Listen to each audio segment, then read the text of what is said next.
We're live. Hello, everybody. The Black Therapy Show. Are we live? Live. Yes, we are Yes, live. we live. What is up? We made it. Another Everybody. day in paradise. What's up, everybody? Hey, everybody. We are having some kind of technical difficulties with one of our guests. Today's show, as you see, the title is called "Trump Supporters Explain Why He's Better for Kamala." They're not necessarily someone. I don't know. I don't think it was you, Mike, but I spoke to several. I spoke to like 25 or 30 different people who put up stuff that are anti-Democrat, anti-Kamala Harris. And I say, hey, you want to come on? And they all, here's Gary, and they all declined. What's up, Gary? Do you hear me? I can hear you. Yes, and we can hear you, Gary. we can see you in the I dark. need a cigarette. Gary, you really need to stop smoking. You know that. There's a lot of things I really need to stop too. I need to stop masturbating in public. Oh, Don't worry, Tiffany. He's a comedian. We know. That's how we do. oh. That's how we do, Kevin. Though. So today's show, I invited a couple of. Are you a Trump supporter? I'm not even asking Gary. Mike, are you considered a Trump supporter, or are you just anti-Kamala? For me, it's really not a case of anti anybody or pro anybody.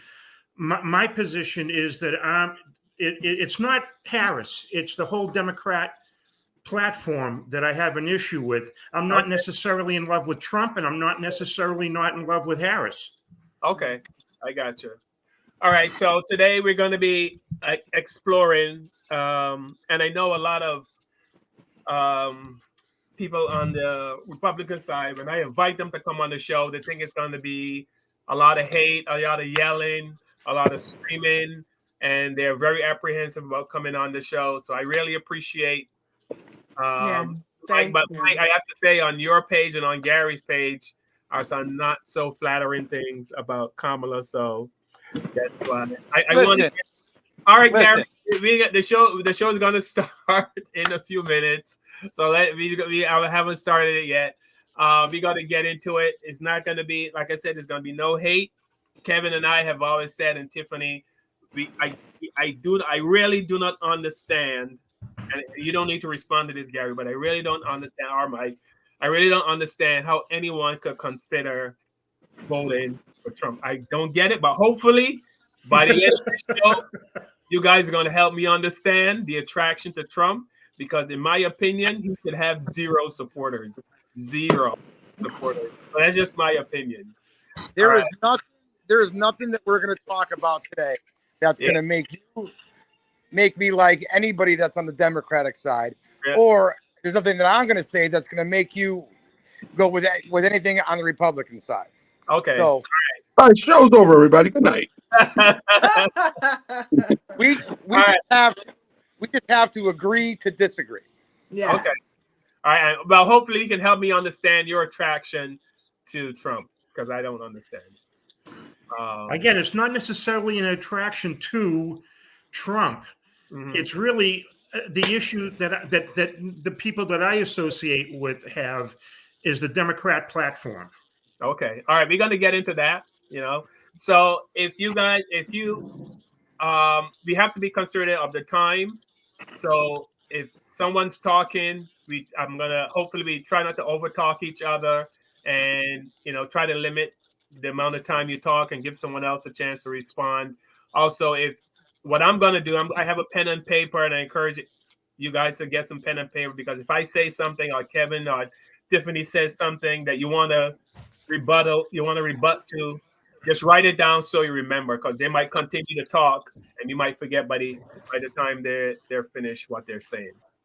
All right. So we're going to kick it. I'm going to try to be fair. I'm not going to show all the usual liberal videos that I normally show. I'm going to try to be fair. This is going to be painful for me, Kevin and Tiffany. We're going to make sure that it's going to be painful for you too, Gary and Mike, watching some of these videos. But we are going to get through this. Okay. All right, here we go.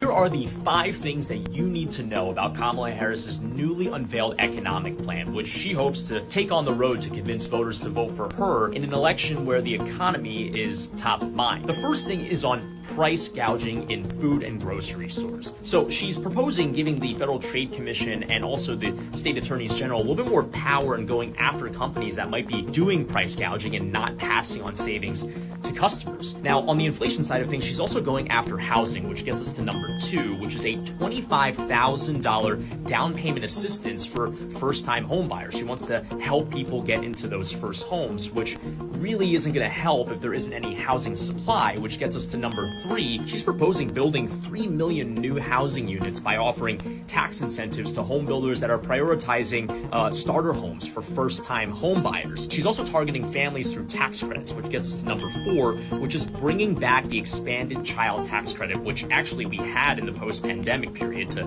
help people get through that very weird time, but then expired in 2022. She wants to bring that back. And then also, number 5, give families that have children in their first year of life an added $6,000 tax credit. She's hoping that all of these measures together will help people get past inflation, which Donald Trump has been trying to, on the campaign trail, harp as well, with the help of, in some cases, Tic Tacs for some reason. All right, so that's Kamala's agenda. So let's hear what Trump has to say. On day 1, I will sign a new executive order to cut federal funding for any school pushing critical race theory, transgender insanity, and other inappropriate racial, sexual, or political content onto the lives of our children. No tax on Social Security. By contrast, Kamala cast a tie-breaking vote to cut Medicare. You saw this? By $237 billion in a heartless betrayal of American seniors. We're going to rebuild our cities into beacons of hope, safety, and beauty better than they have ever been before. We will take over the horribly run capital of our nation in Washington, D.C., clean it up, renovate it, fix it, rebuild it. We will again have the most beautiful capital anywhere in the world, and there will be no crime allowed. Very strong. And I will not give 1 penny to any school that has a vaccine mandate or a mask mandate. Donald Trump handpicked members of the United States Supreme Court to take away reproductive freedom. And now he brags about it. In his words, quote, "I did it and I'm proud to have done it," end quote. Well, I'll tell you, over the past 2 years, I've traveled across our country, and women have told me their stories. Husbands and fathers have shared theirs. Stories of women miscarrying in a parking lot, developing sepsis, losing the ability to ever again have children, all because doctors are afraid they may go to jail for caring for their patients. Couples just trying to grow their family, cut off in the middle of IVF treatments. Children who have survived sexual assault, potentially being forced to carry a pregnancy to term. This is what's happening in our country because of Donald Trump. And understand, he is not done. As a part of his agenda, he and his allies would limit access to birth control, ban medication abortion, and enact a nationwide abortion ban with or without Congress. And get this, he plans to create a national anti-abortion coordinator and force states to report on women's miscarriages and abortions. Simply put, they are out of their minds.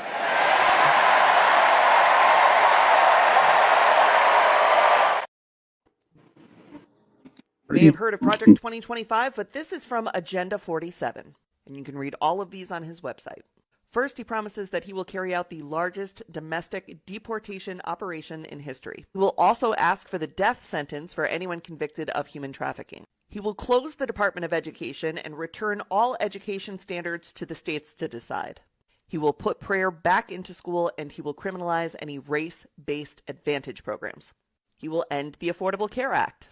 He will ban gender-affirming care for adults and children, and he will ban any federal dollars from going towards gender-affirming care, which means anyone with government-provided health care will no longer be able to access gender-affirming care except for Viagra and Cialis. Those will still be available. He will propose a constitutional amendment that gives a term limit to Congress. He will deploy the Department of Justice to investigate the Biden crime family and any of his adversaries or political rivals. He will immediately pardon all of the January 6thers, and he will create a task force to investigate anyone who arrested, charged, or imprisoned a January 6er. He will increase the penalties for underage criminal offenders, strengthen immunity for police officers, and deploy the National Guard to patrol woke cities. On day one, he will reassess our participation in NATO and says that every European country needs to pay the United States for protection. He will also restore the wonderful travel ban for Muslims coming to America. He will build freedom cities. This is 10 new cities built on federal land. He will award them to areas with the best development proposals, and he will prioritize moving young families to these freedom cities. He will kill all e-vehicles and e-vehicle legislation, seeking to replace that with the development of a flying car. He believes that we could create a car that vertically takes off. He will remove all of the limits on American natural gas exports and drill baby drill for oil domestically. He will impose a tariff of up to 60% on Chinese imports. He will extend the 2017 tax cuts and drop the corporate tax rate from 21% to 15%. He will push Congress to pass legislation that would give every American the right to concealed carry anywhere at any time. And he will revoke any gun restrictions or legislation that seeks to inhibit people's ability to own guns that's been passed in the last several years. He will demand that Europe pay back all the money we gave Ukraine, and then he will use all of that money to recruit for the American military. And he will take billions and billions of dollars from private university endowments by taxing, fining, and suing the universities. He specifically names Harvard in this one. And then he will use that money to create the American Academy. It is a free online college that will be free of wokeness that he will force employers to recognize as a bachelor's degree equivalent. So that's Agenda 47. Okay, so who will you be voting for in 2024? Daryl? Do I have to say his name? I don't want to, but more than likely it's going to be Trump. Yeah, unbelievable. Unbelievable. Who are you going to be voting for? Biden. And then Victor? I'm with her. Oh, Biden, okay. Trump. Eric, Trump? Biden. Biden? Trump. Okay, we're an even split, which I didn't see that coming. So do you think there's going to be a big shift, any sort of change? I think it's going to be a big shift. Me too. Big shift? Yes. Big Really? Okay. For me, I've always been a Democrat, and it's like for the most part with the Democratic Party, they always make a bunch of promises that they can't deliver. You know, they use the issues of the African American community as a soapbox to stand on and make promises, you know, just to get us to come out and vote. And then once we vote and everyone's in place, it's like, well, what happened?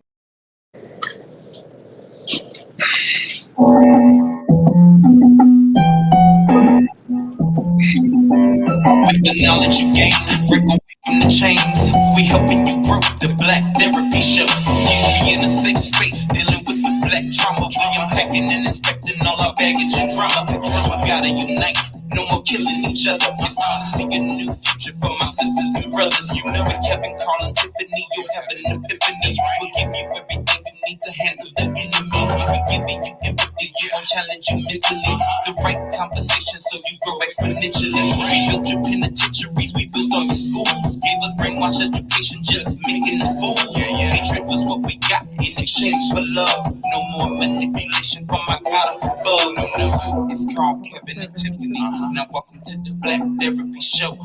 Let's go. Yeah. What's up, everybody? Thank you. Oh, I'm sorry. The DJ.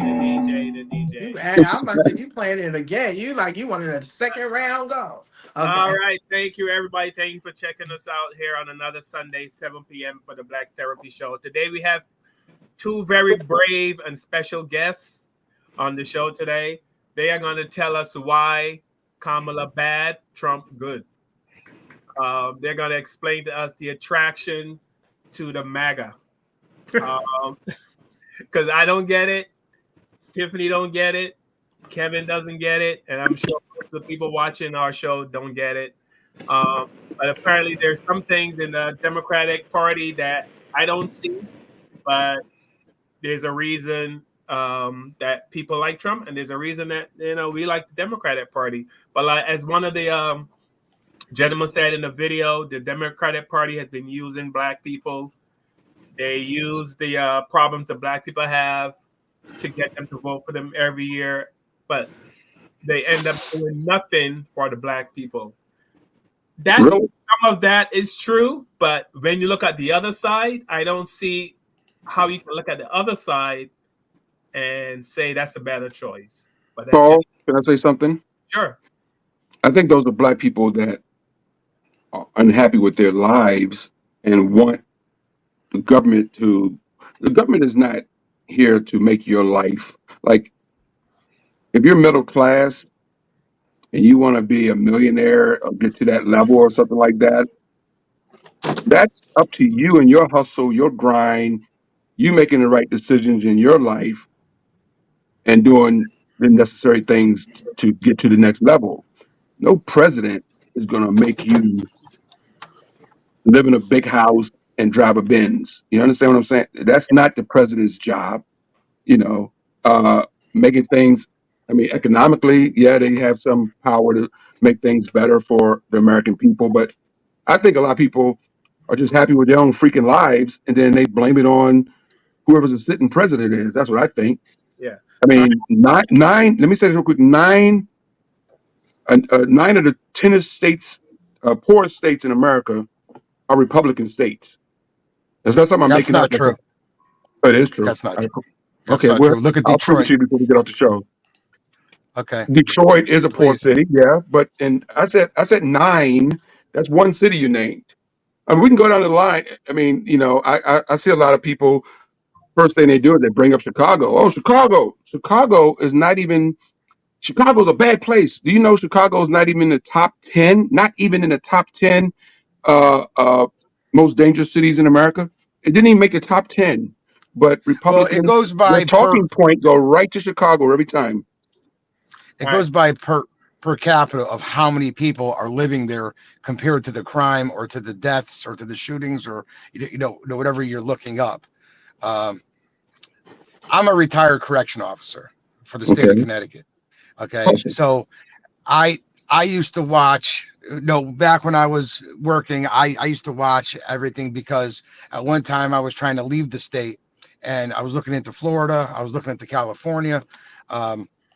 Because I wanted to be more of a police officer, and it didn't work out for me that way, and I ended up staying here and retiring here, and also I've had a number of businesses also, so I look at both sides of business way, and I look at of the law enforcement way too, so I look at things differently than like a lot of other people. Like business people look at things one way, law enforcement people look at things one way. And I'm sure everybody looks at what's best for them, not so much what's best for their neighbor or for the country or for the states or whatever. But there's a lot of bad areas. There's a lot of bad places here in Connecticut where, the worst cities to live in. Bridgeport, always came up. Hartford always came up. Waterbury always came up. And they were always in the top 10. Those 3 cities and New Haven also. Those were always in the top 10 to top 20 of worst cities to live in the United States. Back when I worked in the late 80s and 90s. Yes. Yes, sir. What Kevin was getting at was that 10 out of the 10 worst cities, 9 of them, Kevin said, are red states, meaning Republican states. But I think Mike jumped in and said that's not true. Well, are we looking at cities or are we looking at states? We're looking at both while we're having this conversation. So, I mean, there's the governor of like Kentucky, right, is a Democrat, but Mitch McConnell, I believe, is a senator and has been for almost 30 years. A lot of times, these poor places has a lot to do with. So you're a correctional. Which one was a correctional officer? The guy, Gary. Yeah. Mr. Gary. Yeah, Gary. Gary. So you're a correctional officer. And what did you mostly see? Um, was it mostly Hispanic and blacks, or mostly blacks? And because I don't know the makeup of Connecticut, I only go there to perform. I never go there for any other reason. So is the prison It is the system mostly African Americans? it was probably a split between African Americans and Hispanic. And you don't find that to be a problem, considering Connecticut has more white people than both of those groups you just mentioned? Oh, absolutely, Okay, Isn't it a absolutely. commonwealth? because there's more white Excuse people in me. Connecticut than blacks I and said, is it a Hispanics. commonwealth? I'm sorry, Kevin. Is Connecticut a commonwealth? No, I don't know what a commonwealth is, but I don't think it's considered a commonwealth. Okay. it's not. But So yeah. I mean, I don't want to get off the topic we're on, but yeah, that that's the case everywhere, though. In all the but let me ask Gary why he think that is, and then I'm going to go to Mike to hear Mike's thoughts. Gary, why do you think there are more black and Hispanic in prison, seeing that Connecticut has more white people? Well, I mean, I don't know the numbers of what percentages. I know back in the day in the 80s, I think it was, when what the hell was his name? After El Grasso died, the next governor came in and he wanted all the state agencies, especially like the state police. Like if you had, let's say it was 20% black and in the state of Connecticut, he wanted 20%, state police officers to be black, or Hispanic, or whatever the numbers were. And I don't know if that's still true today, but that's what he wanted to do. And again, this was back probably earlier to mid 80s. But the thing I seen, and the reason why I think this was, because I would always talk to the people, and because again, I mean, I don't know everything, but until I talk to people and get their sides of the stories, okay, and to listen to their story, then I don't know what is truth and what is not. So a lot of the guys would tell me, and whether they were Hispanic, white, or black, they would tell me that they looked at going to prison, okay, as a vacation, because living on the street, selling drugs, robbing, doing whatever, that was their way of being safe from getting shot, from getting stabbed, from getting beat up, from getting arrested, or maybe having to deal with law enforcement. But they looked at going to prison as like a vacation, and that was more than probably. I probably heard that probably on a daily basis talking to different people. All right. But I think the biggest issue is this: when you get arrested, okay, and you get bonded, okay, and you get a bond, they'll put on you. A lot of the guys, didn't have the means to pay that bond. Even though you have to come up with 10%, unless you have credit or your family has credit or something to put up, a bondsman's not going to give you money. Right. So, right. So let me say this real quickly. Get back to the president thing. Back in the 70s, Gary and our guest. Kevin, hold on a second. We have Mike is our guest. Yeah, Mike. Yeah, I'm sorry, Mike. I lost you there, Carl. Say that again, please. No, I'm saying I have you on as a guest, and we haven't allowed you to speak yet. So I remember at the beginning of the show, you said you're not really for Democrat or Republicans, but you don't like the Democratic policies. Am I correct? Yes, you were talking. The conversation just drifted toward crime in the cities, and right. In an effort to bring that back to what the topic was, that I thought it was going to be, which was Democrat versus Republican. The current Democrat leadership and the person that you're going to be voting for wants to raise the corporate tax to 28%. They want to raise capital gains, unrealized capital gains, to 25%, and they want to raise capital gains from 20 to 44. That's not going to tax the big guy. That's going to fall on the middle class and the lower class, and it's just going to drive people more into desperation. I don't see how people can't see that. That's an economic fact. What's it? Can I just ask a quick question? Well, of course. Where's your I just want to look that up. The corporate tax thing. Where'd you find that at? That was just on the news No, today. No, I just saw that that is on true. the news today. No, I want That to is see true. Where I want to see where it's going to affect the people that make less than $400,000. Okay, here's how it's going to affect. I run a business. Just tell me where I can find it. I'll look it up. That way I'll know that it's. Because I understand what you're saying. I hear you. I just want to make sure I'm reading that this is an actual fact, because unfortunately we live in a society where people, and I'm not saying you, I'm saying a lot of people just say stuff and just throw it out there, and it sounds bad or it sounds whatever. But if we don't know exactly what it is, I can't go off of that. I have specifically seen where if you make over $400,000 a year, you will be taxed at a higher rate, as you should, because it helps the rest of the people. Because it's weird that we have a society that don't want people that make a lot of money taxed, but we also want to complain about homelessness, and we want to complain about people getting a minimum wage raised. Understood. Except already the top 10% of earners are already paying about 70% of all the federal taxes. Remember the governor? That's not true. The top earners, if the top earners were paying 70% of their taxes, we wouldn't have the debt that we have now. We wouldn't have the issues that we have now. The top 10%. If they were paying more than their, well, you're talking about the 1%ers that are multimillionaires and billionaires, but he's talking about the 10% where you got people making $300,000, $400,000, $500,000, millions. Okay, so wait, millions. That's a wide spectrum. You're saying 300,000, Gary, and he's saying millions. So which one? Yes, there are plenty. No, what I'm saying is the multimillionaires. Okay, like the Bezos and the Zuckerberg. Those are they say those are the 1%ers. So there's 1% of people that have that type of money. They're already paying about 40% of the federal taxes. But if you take the top, they're not paying 40% of the federal taxes. Okay. This is the problem that we as conservatives have. We produce the receipts, and we are just shrugged off as being told we're not right. So tell me where I can find that receipt. Well, first of all, let's go back to what you wanted to know about Kamala. Go to her speech that she just made, and she said, "I'm going to raise the capital gains tax from 20 to 44%." She said, "We're going to say that again, please." So it's not that already. She's saying she's going to do it. That's and what do you think is going to happen to the middle and lower classes when the corporations are paying that much more?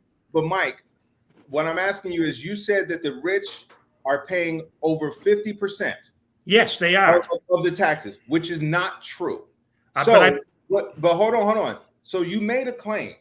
I need to see where you got that claim from, because if you're just saying it and it's not true. Go to the federal tax base. You can look that up on the government websites. Right. So if that's the case, and they're paying that, the numbers would already show, because more taxes would be coming in. I pay more taxes than a lot of these people that got all of this money. We should change the tax laws. No. So again, if you have someone saying that they do want to make the tax laws better to help the poor middle class, because you see where we are now. It can't be two things at the same time in this sense. Because if the poor middle class are struggling, while you're saying that the rich are paying more, they can't be true. Because of course it can. Two things can be true at once. If you just told me, you just said that they are paying over 50% of the taxes for the country. The billionaires. So if they are, then that should mean we should see the benefits of it now. If we don't see it now, and you're saying this, we should either see the benefit of it, or we should see the detriment of it that you said we would find. You said, but how do you know we're not seeing it? We can't be seeing it if the one thing is not happening. You said the billionaires are paying a lot of taxes. They certainly are. Economists have said if the billionaires paid even a 10% more of what they're paying, they've already said this. They said they pay even 10 to 15% more than what they're paying, it would help the poor middle class already. So if you're saying they're paying over, how would it help? see, this is the thing. I don't care how many people pay more taxes because we don't see anything by look at all the money that was just they don't have money for a lot of things. Whether you're talking about the state governments or the federal governments, they don't have money to fix the roads. They don't have the money to put into the school systems. They don't have money to put into anything. But yet they have all that money. They have all that money to give to Ukraine. They had all that money to give to Iran. Okay, billions. Where does that money come from? So you where did it come from? First of all, you do know that that money that was sent to these places you just mentioned was also signed off on by Republicans. But you know that's right. Like the Democrat president just can't send money; he has to get it approved. It's three branches of the government. He has to get it approved. So Republicans signed off on this too, Gary and Mike. No, listen, I'm not saying. Listen, I am not pro-Republican. I'm not pro-Democrat. I would like smaller government because smaller government means less money that's being paid out of my check that I make. Okay. And I don't care about helping the next person because I give a lot of money away to a lot of fundraisers and stuff. And Carl can tell you, we've done a lot of comedy show for fundraisers. We give back. Okay. And I always wanted to give back. And in fact, I just sold my restaurant, but I opened a restaurant just to give back to the community. You know, so I'm here for that. You said that, but I'm not looking for the wasteful spending. You said okay, but right when you say wasteful spending, under the infrastructure bill, roads are literally getting built now. They're getting fixed now. Lead pipes are getting replaced now. Bridges are getting. I was going to bring that up. Where? So all of these things are happening now, and they were approved. First of all, a lot of these things were bipartisan, but a lot of these things Republicans voted against and then took credit for once it got passed. Well, you see, hold on. A lot of these. Wait. We can't glance over that. That's the thing. Roads are literally getting fixed. These things are the commerce, the goods that are going across the country. Those things. When that bridge went out in Maryland, that bridge was fixed in a fraction of the time because of the infrastructure bill that Democrats pushed through. The price gouging that you complain about, Democrats put a bill forth to stop price gouging. Republicans voted against it. They voted against any of that. They voted against insulin caps. They voted. No, that's not true. That's not true because Trump fought with that. I think it was a woman that was the CEO or the COO of the company that was doing the insulin. That was when he was in office because she went up and she like tripled the price of the insulin. Trump went against her with that, and that I think that was before COVID. The bill got passed under Biden-Harris. That's how the bill got passed under Biden-Harris. It's almost the same thing as him trying to take credit for HBCU funding when it was a holdover from Obama's administration. And then what's that? No, I know what that is. HBCU, historically black colleges and universities. So he likes to say that he saved the colleges when in fact the funding was about to run out when he was in office from Obama's administration. No, he said that he used to donate money to the black colleges. No, I am telling you exactly what he said. And there's actual footage of him saying, I saved the HBCUs. He said his yes, but those were money back in the 80s that he gave to the colleges himself, that he donated. No, Gary, that's something different. No, that's not okay. No. He's saying, all right. His words were he saved the HBCUs. He said they were going out and I saved them. What he's talking about is the legislation he signed off on the 250 million for 10 years or something like that. Now that funding was already in place under Obama. He was going to let that go out. He didn't even want to sign off on this. He ended up signing off on it, but the funding under Biden-Harris has been 17 billion to HBCUs. The only reason I'm bringing that up to you is that he comes out and he says he did something, and instead of people looking at it to see if it's actually true that he did it, you just assume that he did it. And that's where the problem is. He's done this countless times. He said, I saved this. I gave you insulin caps. I protected unions. He says that all of this, none of it. Hey, Ty, can I interject here? You're talking about saying one thing and doing another. Not for anything, but the Democrats are the kings of saying one thing and doing another. Who passed the infrastructure bill? Well, okay, fine. But we're talking about who got insulin caps? Okay, who had just said that she wants to snatch patents away from inventors? Who has said they want that essentially they want to do away with cash. They want to be able to track us. Who said they want to take patents? Harris just said it in her latest speech. So I'm gonna type this in as you're saying it. Kamala Harris says she wants what? She used the term, I believe I've got this exactly, snatch patents. Take them. Now, my assumption is that she thinks there's going to be a greater good. So if there's an invention, I typed it in exactly how you said it. Okay, well, I may not have it exactly, Ty. That's not fair. I'm not going off a notes. No. But a Google search will bring up something in reference to it. It should. Okay, so she wants to open the border, which you and I and everybody on this panel is going to have to pay for, because we're giving away the store to 10 to 17 million illegal, unvetted, and that's the key thing. Even Christopher Wray, the FBI director, has said we have countless terrorists that have crossed the border because we are letting unvetted people cross in. And it's now from the northern border. I'm in New Hampshire. So now the northern border is also being attacked. So is it not true? Is it not true that Donald Trump stopped the bipartisan bill from going through? Okay.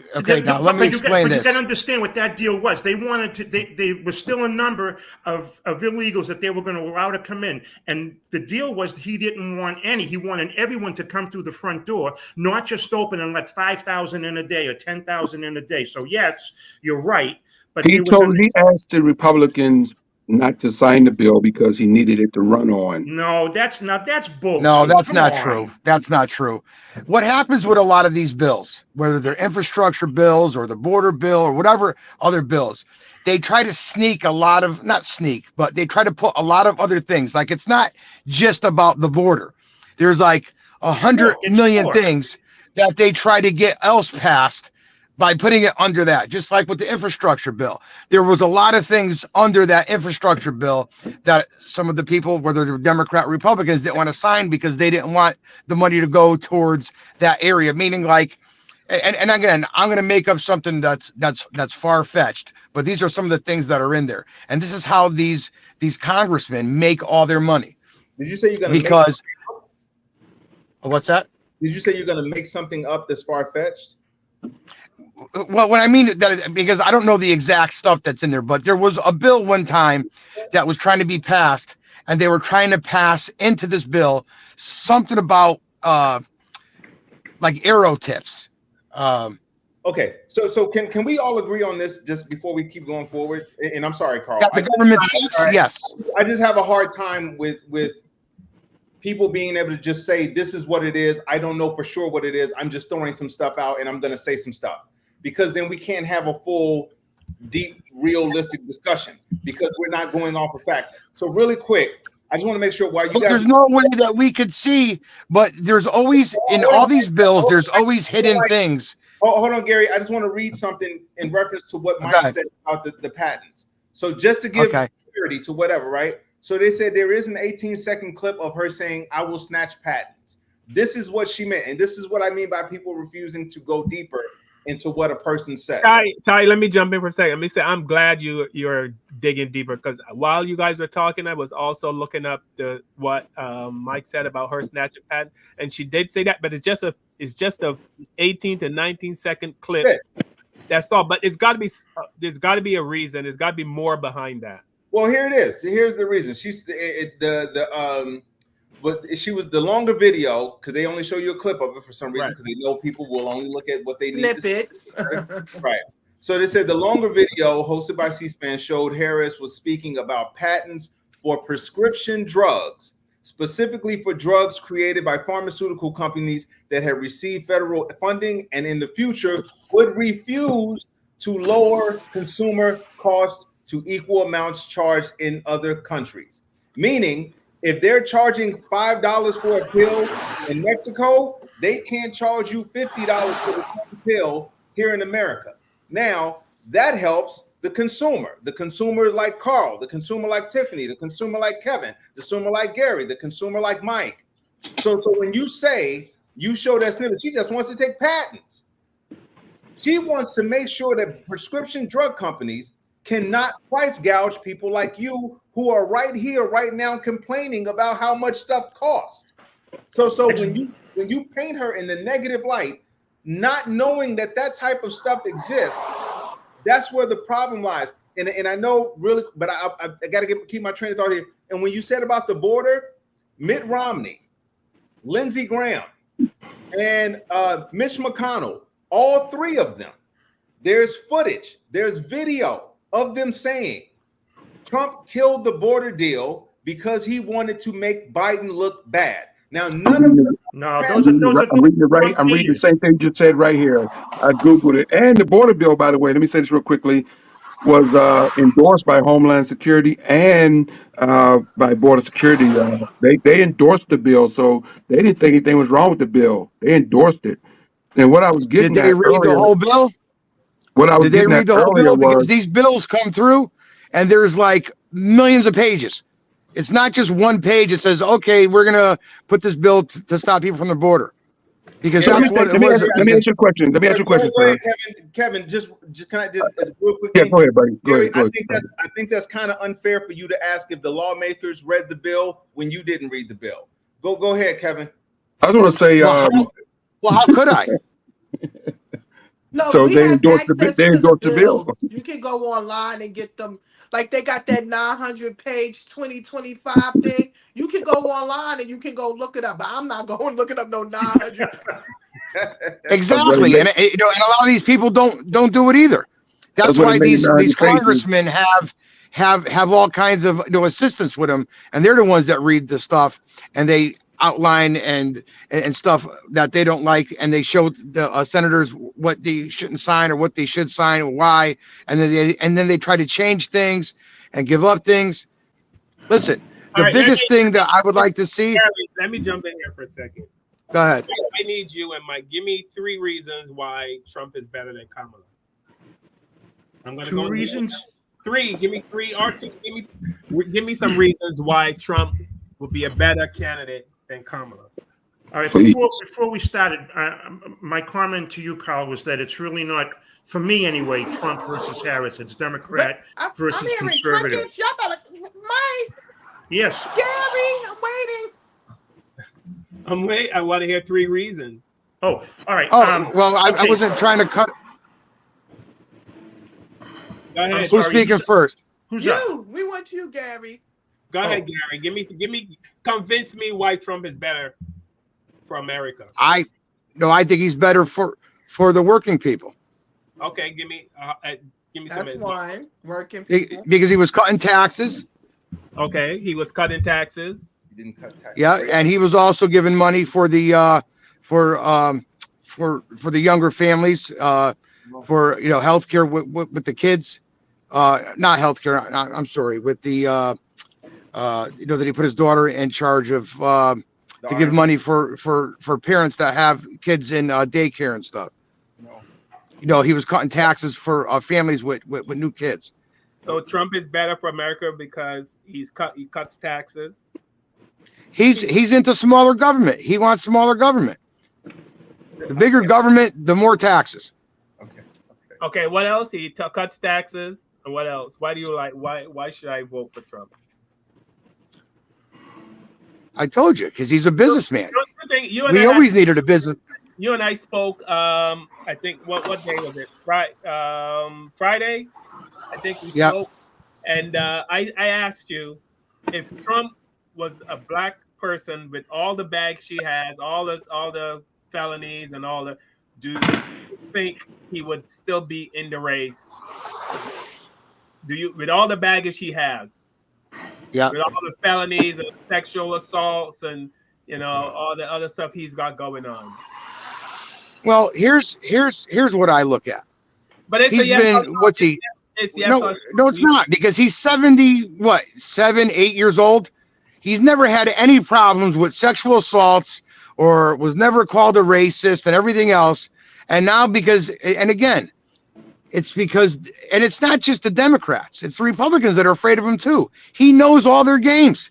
He was involved with their games, giving money to their, foundations and everything else with the Clintons and Epstein and all those other Yeah, fucking rich Weinstein people and all those know other rich fucking people's people. secrets. You're But right. you're not answering my question though. Well, he said if the shoes were turned around and it was a man that was a man of color, a black man, would you think that he still would be lasting this long with Just say 36 Obama. felonies? Just say if it was Obama. Keep it real. Yeah, if it was Obama, would you think, or if it was Kamala, do you think that they would let her still be there? Who's they? No, I'm just saying, just in general, would you think that the system, which it has parts, do you think they would let a black man get away with what Trump is getting away with now? How was Trump getting away with anything? I'm talking about felonies. I'm talking about his felonies, his sexual assault that has been put up. I mean, do you think that they would allow a black man to do that, or they would have disqualified him immediately? Can I just say something? There's already. Can we Go just? ahead. I don't know why, and I have these debates with Trump supporters all the time, or conservatives, black conservatives to everybody. I mean, I've been doing this since Trump came down the escalator. Before that, actually, because he was on Obama's ass before he even came down the escalator. So I've been doing this for a long time. So how do Trump supporters or people that's going to go vote for this guy on November 5th say, hey, he wanted to have his vice president murdered?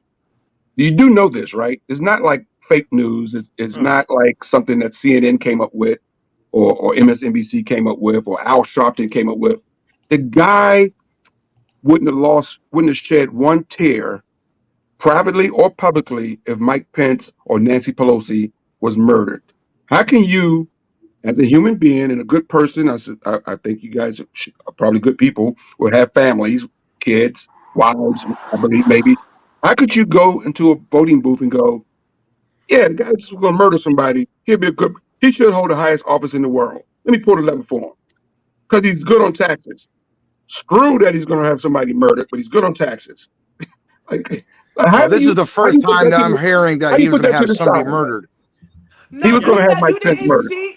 You Okay. didn't see You're that, saying that Trump Gary. was going to have Pence murdered? Okay. Yeah, Okay. y'all didn't see it. They Oh my had the God. loose out You don't there. believe that? They Am was I like, making this up? kill Pence. Okay. Okay. Can I respond to what Gary Go and ahead. what Kevin just said there? Yes, please. You were looking for reasons. I look at things more universally. I'm Okay. concerned about things that the Democrats have said. Jamie Raskin from Maryland has said if Trump wins, they will not certify the election, and yet they call Trump a Nazi, and they say Trump and the Republicans are going to end democracy. But Jamie Raskin says we're not going to certify. Okay. I had to check that. I had to check that. Well, you're going to have to check everything, but everything we say, Yes, it's you know, there. Mike. Do you know why we're going to check everything? Because he said it. He said it. Because are you going to check it, Kevin? Because I can look it up if you want. Yeah, but JD Vance also was introduced 4 weeks ago by a sitting senator, I don't know his name, who said that we will have a civil war if that's what it takes to get Trump back in office. And JD Vance came out after that to a big round of applause and didn't even denounce it. Trump 3 days ago went to Niles, Michigan, and gave a rally. Niles, Michigan, home of the KKK, and they had people marching there. Michigan is? They had people in Niles, Michigan marching there saying, we love Hitler, we love Trump. We look it up. We love Hitler. Look, you can find it on your phones right now. We And love Hitler, we love you Trump. don't think there were any government or any Democrat people posing as Trump supporters doing that, Did like you they did think? January Okay, 6th? I'll give you that. If I don't believe that, do you believe that there were people starting fires during the summer of 2020 and blaming it on Black Lives Matter? Yes, Of course, yes. exactly. No, I don't believe that. I don't Bring believe up that. Black Lives Matter in the summer of love. You know that Kamala Harris was in favor, but she was raising money for bail for the people that were burning down Minneapolis and Portland. I didn't think we were going to talk about that stuff tonight. I really, we were talking about the politics of it, and you have It's Adam all Schiff. politics, You my have friend. Adam We're not trying to get combative here, man. We're just being real. It's all politics.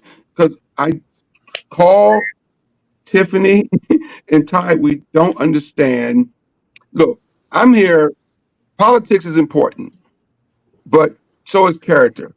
And we can't talk about Donald Trump being president come midnight on November 5th and not talk about this guy's character. You Republicans and conservatives, whatever you want to call yourself, MAGA, do not want to face this guy's. Nobody can defend his character. And we're like, oh, well, screw his character. What about his taxes? What about his tax cuts? Or what about what he's doing for my 4K? Whatever. But forget his character. So we can't forget his character because I have grandkids and I have nieces and nephews and people I love, and I love this country, and we can't forget his character. We can't forget the policies of. And here's something even more important. You guys are going to vote for Trump. Trump's not exactly a beacon of health. So if He's an God older forbid, I don't want that to man. happen He's to. an I don't want older that to man. happen to the guy. But if something happens to the guy in the next 4 years, J.D. Vance becomes president. But you Now, voted for tell, Biden, now, who was tell, now mentally tell me, impaired well, Biden was a sitting president and a politician for almost 40 years. and mentally What impaired. J.D. Vance, president of the United States, if Trump drops dead in 2 years? Are you serious? J.D. Vance? You know anything about J.D. Vance? Tim Walz, who wants to put tampons in the boys' room? God. Oh, wait a minute. Wait a minute. First of Tim all, Walz has why done a would lot they more than put he's done a lot Yes, more tampons he good. in the has. boys' And He's bathroom? not done in a a lot more. He's done a lot more good than bad. If you find that bad, he's done a lot more good than bad. No, Trust I'm me. trying to figure out why would they put the tampons in problem. the boys' bathroom? We go back to, we because forget about the because they character. don't They want don't the want to talk about boys to feel anything less than a woman when a No, woman has no, tampons in their bathroom. that's not why they No, put them there. that's not right. That's not why they put them there. That's not why they Why put are them there. they putting them there? They put them there because just in case they don't, they have bathrooms to where sometimes you have to get supplies from here and supplies from here. This is to make sure that they always have a supply of these things. Period. They know a lot of these boys hang out with these girls, and if they need them, they can grab them from there. That's the only reason. This is in no way, shape, or form to tell these. Oh my God, I can't believe this has to. Real quick. Let's go back to the tax thing. The tax thing, I've been looking this up the whole time. You do know this. Well, you probably don't know this, Gary. The 2017-18 tax bill that gave temporary tax breaks to people like us. It gave permanent tax breaks to the rich, the 0.1%. And our taxes kept going up under that 17 plan because Trump designed it that way. They designed it for our taxes to go up. show for Kamala Harris. I hope so. Certain people weren't going to look at it. They would just see that Trump said it. It must be true. I'm paying more money. Trump said that he didn't do it. I have to believe him. And that's exactly what's happening. When it comes to certifying the election, Jamie Raskin was saying that in sense of the 14th Amendment, which they've already debated when it comes to insurrection clause. So again, he didn't say anything about if the votes say this, the votes say this. He said in the case of it getting violent, if it turns into something where they are storming the Capitol again, they have to look at something different. That is a Trump thing. That's not a Democrat thing. That's like, hey, if you guys are going to try and do another January 6th, then we have to make sure that this election is certified fairly. That's that. Again, I've heard 4 things said by both of these Trump supporters, and none of them have been true. And the reason why I keep checking these things in real time is because this is why we got into this position in the first place. Nobody was checking this information right on the spot in the first place. They let that dude lie and lie and lie and lie, and all y'all do is y'all eat it up. You just believe it. And if I show you something different, you're like, that can't possibly be true.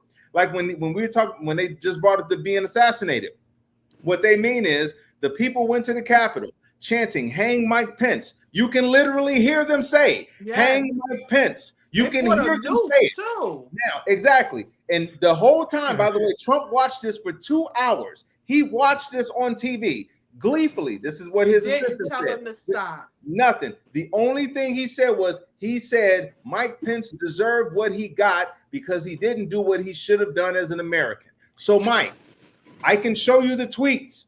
I can show you the video. You can hear him, the people saying, hang Mike Pence. You can see the time clock of Trump watching it on TV, watching it happen. And if you still can look at all of that and tell me that he had nothing to do with it, then this conversation is pointless because you literally won't believe your eyes and your ears. I know what I saw. And I know that you have to take what Trump says sometimes. He's brash. I don't have to like him. He didn't mean, first of all, why didn't Pelosi? No. Stay with Trump. Please don't go to stay with Trump. Okay. Trump said we got to go to the Capitol. Trump sat there and watched people get violent for 2 hours. Peacefully. Trump watched them attack the Capitol for 2 hours. His assistant said, hey, can we stop this? They begged him to stop. Mike McCarthy, hey, we got to stop this. What's this guy? The Hannity, hey, we got to stop this. You're messing up your legacy, is what Laura Ingraham said. And he said no for 2 hours. You can do whatever mental gymnastics you need to. But anyone that would allow people's lives to be put in danger for 2 hours as they sat and watched is not a good person. I am so tired of you guys not being able to just admit that. You can love the guy, bro. You can love him as a human being because you like him. But what I'm tired of, I am tired of you guys pretending that dude is not who he is. But you guys won't admit who your side is. You see what he did? No, but listen, but it's a fact. We have 10 to 17 million illegals that are committing murders in our country. You don't know. That's not. First of all, that's not true. That's not true. That's not true. That's not true. Hey, Mike. The guy that tried to assassinate Trump was a young white guy. I'm not talking about that. 90% of the, I would say 98% of the mass shootings in this country have been young white guys with high-powered rifles. My fiance and I, we haven't been to a movie theater probably in 15 years. I'm scared to death to go to one because young white guys have been shooting up movie theaters and shopping centers and concert halls and I'm not here to to sound like I'm just being honest. No, so illegal immigrants, and Gary, you worked in a detention center or a prison, correct? How many illegal immigrants were in there? Because to my knowledge, we imprison in this country more we have more citizens in our prison system than any civilized country in the world. We imprison more criminals than anybody, more than Canada, more than all the European countries. America put more people in prisons than anybody in the whole world, and 99% of people that go in these prisons are American citizens. So to sit here and act like, this strategy that Trump used when he came down the escalator is the same strategy that Reagan and them used back in the 70s, the Southern strategy crap, man.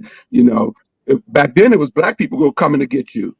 And now, 40-something years later, now it's the Mexicans, the illegal immigrants are coming to get you.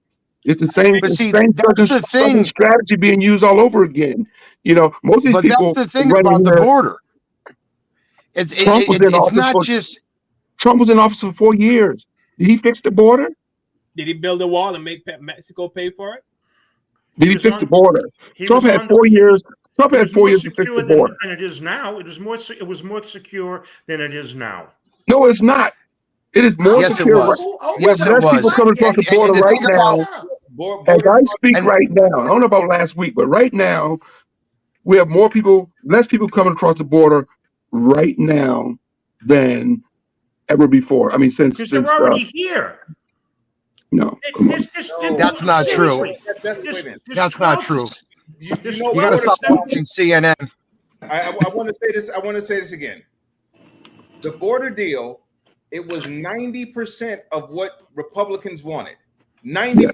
Matter of fact, even Republicans were surprised that Democrats acquiesced and said, "Sure, you can have that. We'll do." They basically played their hand. They put their hands, the cards on the table, and said, "Sure, here you go. Get 90% of this." The border deal was about to be closed. Trump closed the deal because he didn't want to give Biden a win. So then at that point, those same Republicans got mad at Joe Biden because Joe Biden signed an executive order to close the border.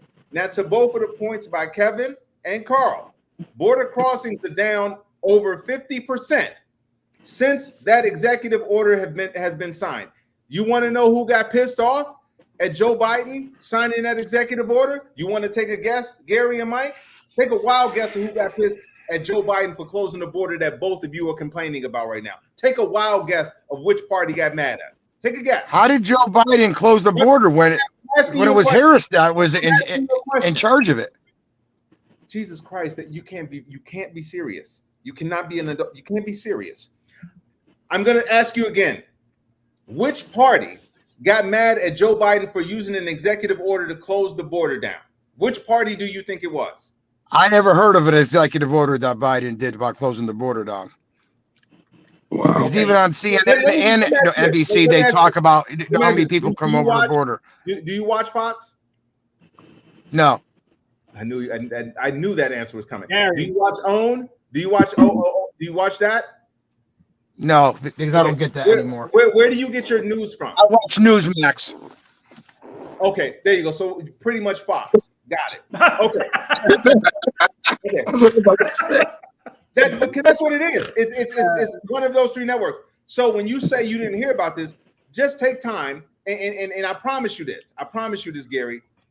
If I'm wrong about what Mitt Romney said, Lindsey Graham and Mitch McConnell said, if I'm wrong about what was in the border deal, if I'm wrong about why they chose not to do the border deal, if I'm wrong about the executive order that Joe Biden signed and how it affected the border crossings, I will send you $500 tonight if I'm wrong about it. If I'm wrong about any of it. Well, those three are three rhinos who have no love lost for Trump anyway. Oh, okay. So now we move the goalpost. All right, there we go. Oh, come on. Don't start with moving the goalpost. Come on. You did. I thought you were concerned about the border. How are they rhinos? I am. Okay, I have been. So if those three Republicans called out, what we need to do is each one of us needs to see this border deal, and if we're able to read the fine print, we should read the fine print so we can all understand it. Again, none of us are in government. There's no, Gary, and no disrespect to you, bro, in any way, shape, or form, because I would hold myself to the same standard. There is no way in the world you are more qualified than any of those lawmakers to read those papers. So whatever you read, you didn't even know this was a deal. So how in the world are you going to go from not knowing any of this to reading this and being able to break it down? And I'm saying that for myself as well. The only reason I know this is because I watch this stuff and study it all the time. You can't tell me that, if I read it and I pick and choose why they did it, as opposed to the three main lawmakers literally saying, this is why we didn't do the deal. He killed the deal. Why won't you? I just don't understand why Trump supporters have a hard time calling him out on anything, bro. Anything. I have never seen you guys blame him for anything. That's craziness to me. I have issues with Obama. I have issues with Biden. I have issues with Harris. But I know what they do. You guys both sitting here and saying Trump does nothing wrong ever. Never said that. Never said that. So why won't you listen? If the lawmakers are saying that he killed the deal and they're saying it, why are you switching it to the lawmakers and saying, well, they're rhinos? They are because they are.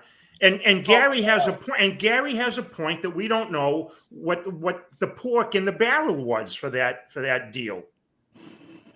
That makes no sense. So that's millions of Americans don't know. You know what?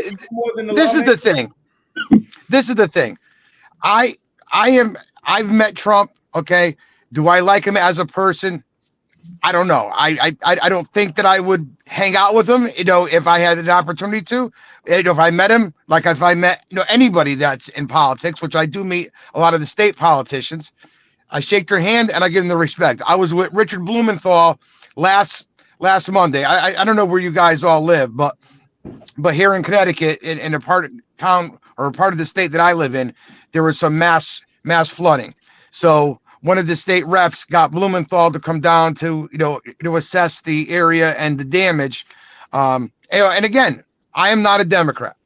Okay, I haven't voted Democrat since I think my first year in corrections, because the unions used to always push us to vote Democrat. But anyway, and Richard Blumenthal was there, and the governor and the lieutenant governor were both in Chicago for the Democratic convention. So they weren't here to assess or make any decisions.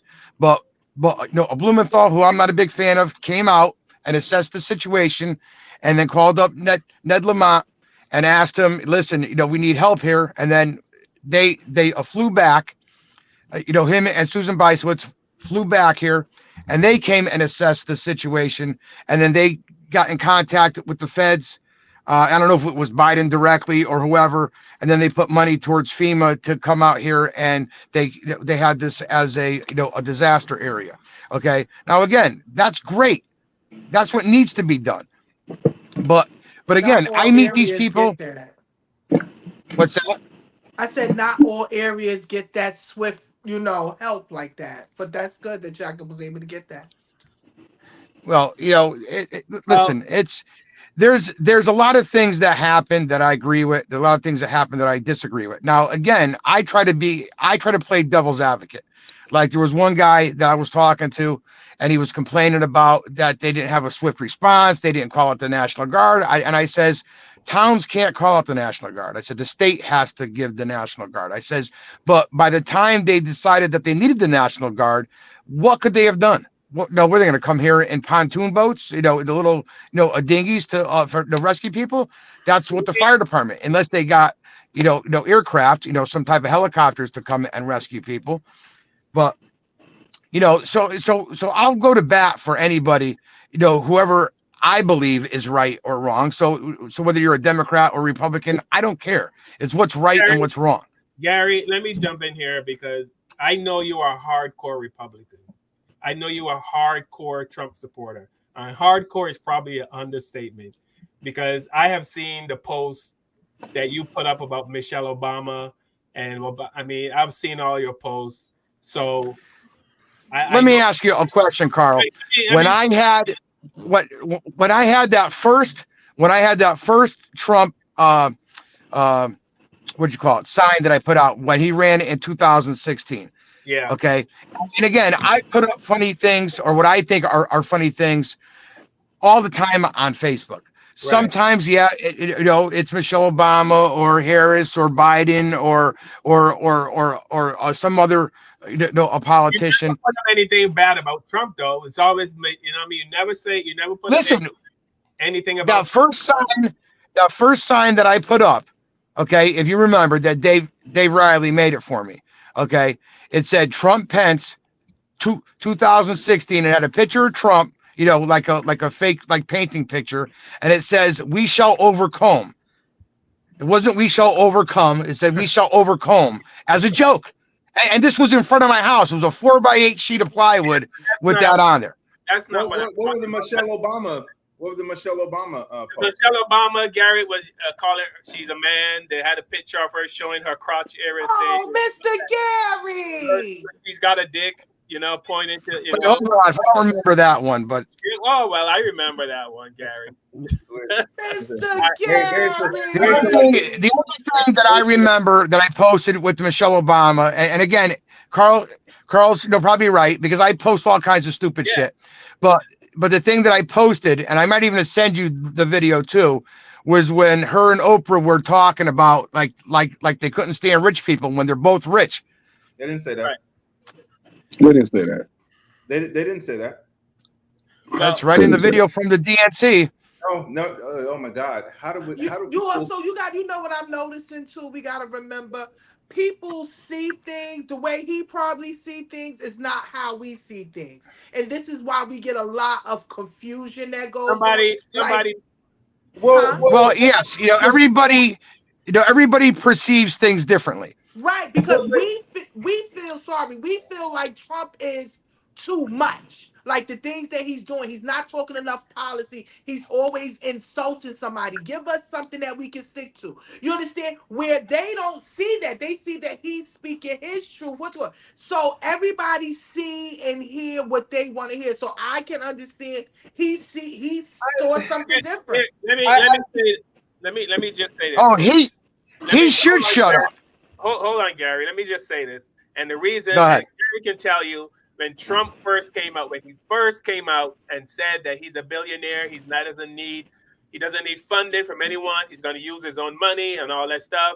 I say I like this guy, because if this guy is going to be the kind of politician who doesn't take money from anyone, I like this guy.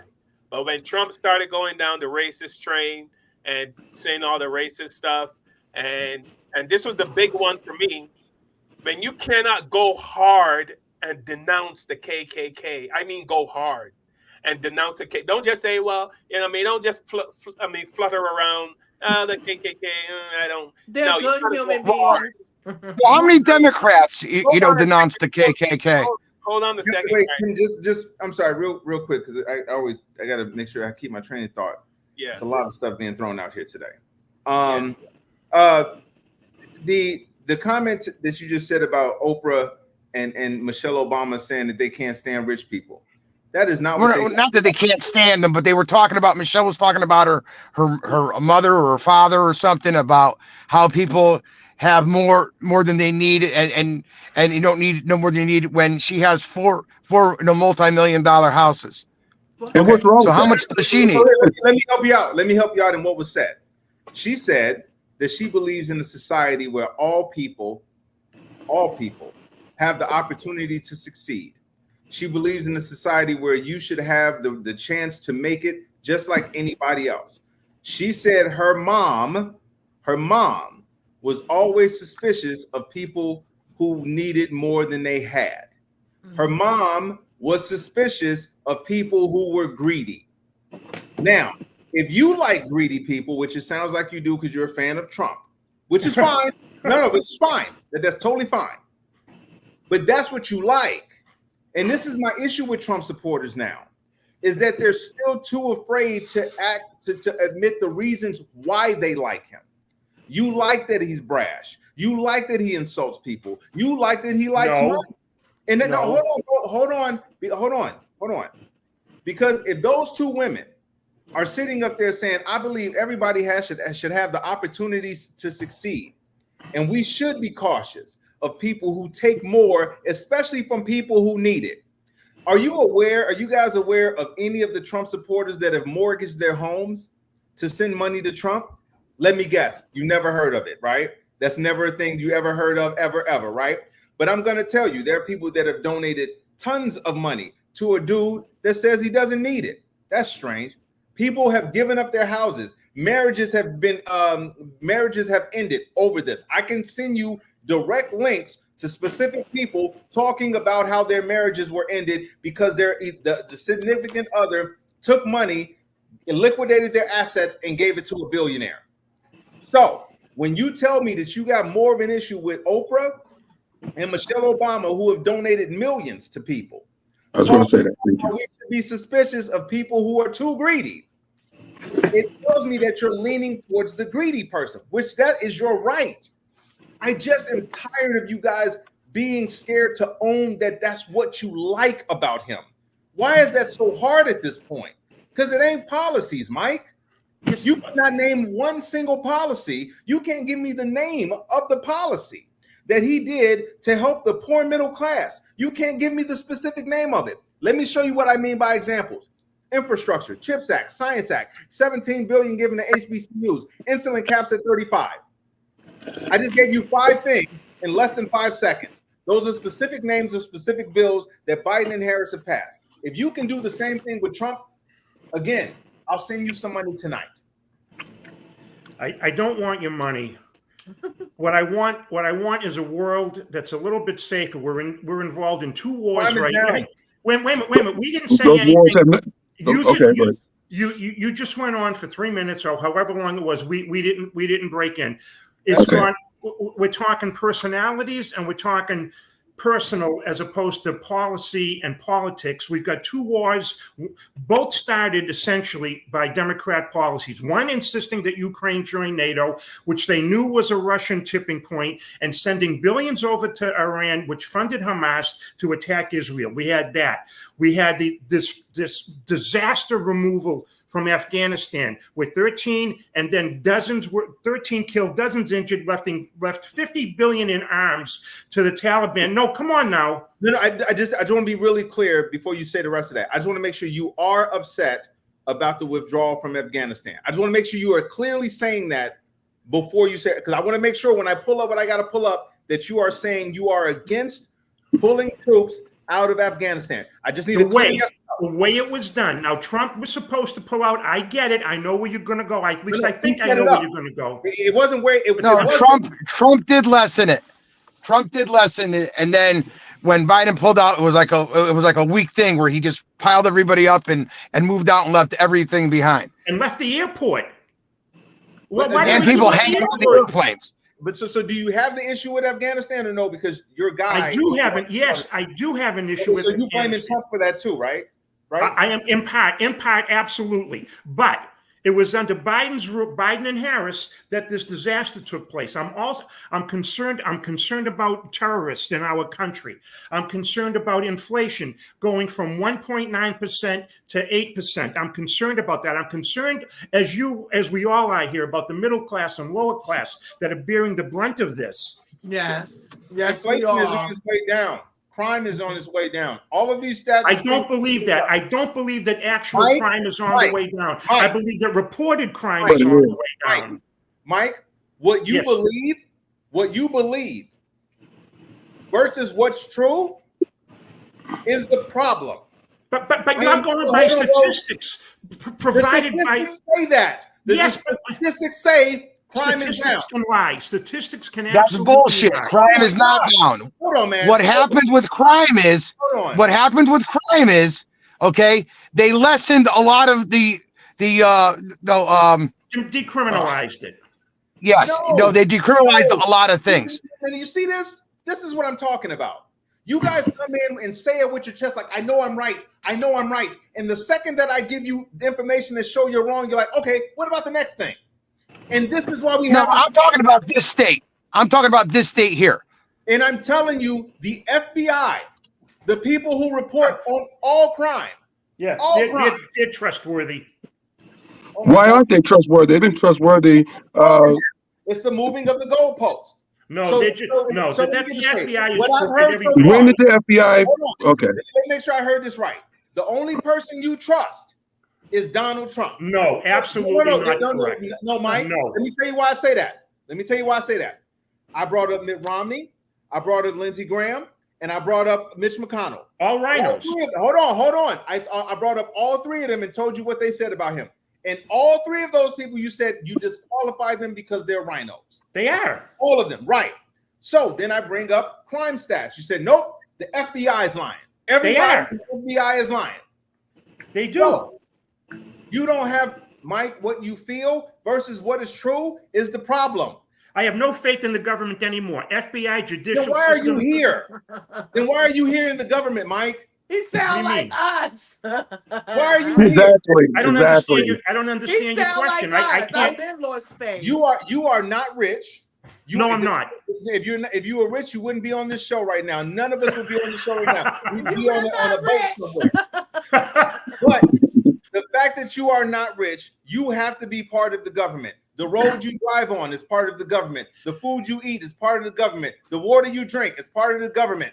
All of this is part. The taxes you get, the Social Security you hope is still there, is part of the government. All of this is part of the government. Whenever somebody, and it's so crazy, and to your point, Tiffany, whenever somebody white says, I don't trust the government, I'm like, where the fuck you been? Because exactly. Tell us that we wrong. We've been what saying makes that we've been saying that forever what about the makes you think? Well, FBI. yes, Kevin. What makes you think we haven't too? Because I've never heard you say it. Yeah, Yeah, this is the yeah. first time. See, you mean this is one thing. This is Yeah, one thing that we're I talking have about to white people say. in general. Hold on, White people in general never Kev. complain about Hold on, police Kev. officers, never complain about the government, never complain about the FBI, never complain about anything. It was black people that said, "Oh, the FBI." I mean, going back to all the way back to Dr. King Hoover. days when they were spying on Edgar Dr. Hoover. King Yeah, and spying on Malcolm X and the and and, and, COINTELPRO. and all that sort of stuff. So and took down the Black Panthers. So yeah, we've been Any bitching about them group forever. that was of Messiah like. And there were plenty of white people at the time that were in your corner as well. Yes, they was. There was many, and they also had this young white sister that was also a part, and she got killed during the time they were fighting for elections. Yes. I lost my first teaching job because I supported a black student against a racist principal. I was the only white player on an all-black team, and if I could go back to those days, I would go back to that team in a second if I had my legs back, if I had my youth back. There are plenty of white people out there, and it's not a racial thing. I didn't think this was going to be a racial situation at all. I thought this was going to be a political discussion. It is a political discussion, Mike. But Mike, how can you? It is a political. We've been talking politics, Mike. But how can you discuss Donald Trump and not talk about race when Donald Trump is Donald Trump, who has a history of his hit? How can you want to ignore his history and you want us to ignore his history? We can sit here and talk about you know checkers and chess, but we're still ignoring his history, dude.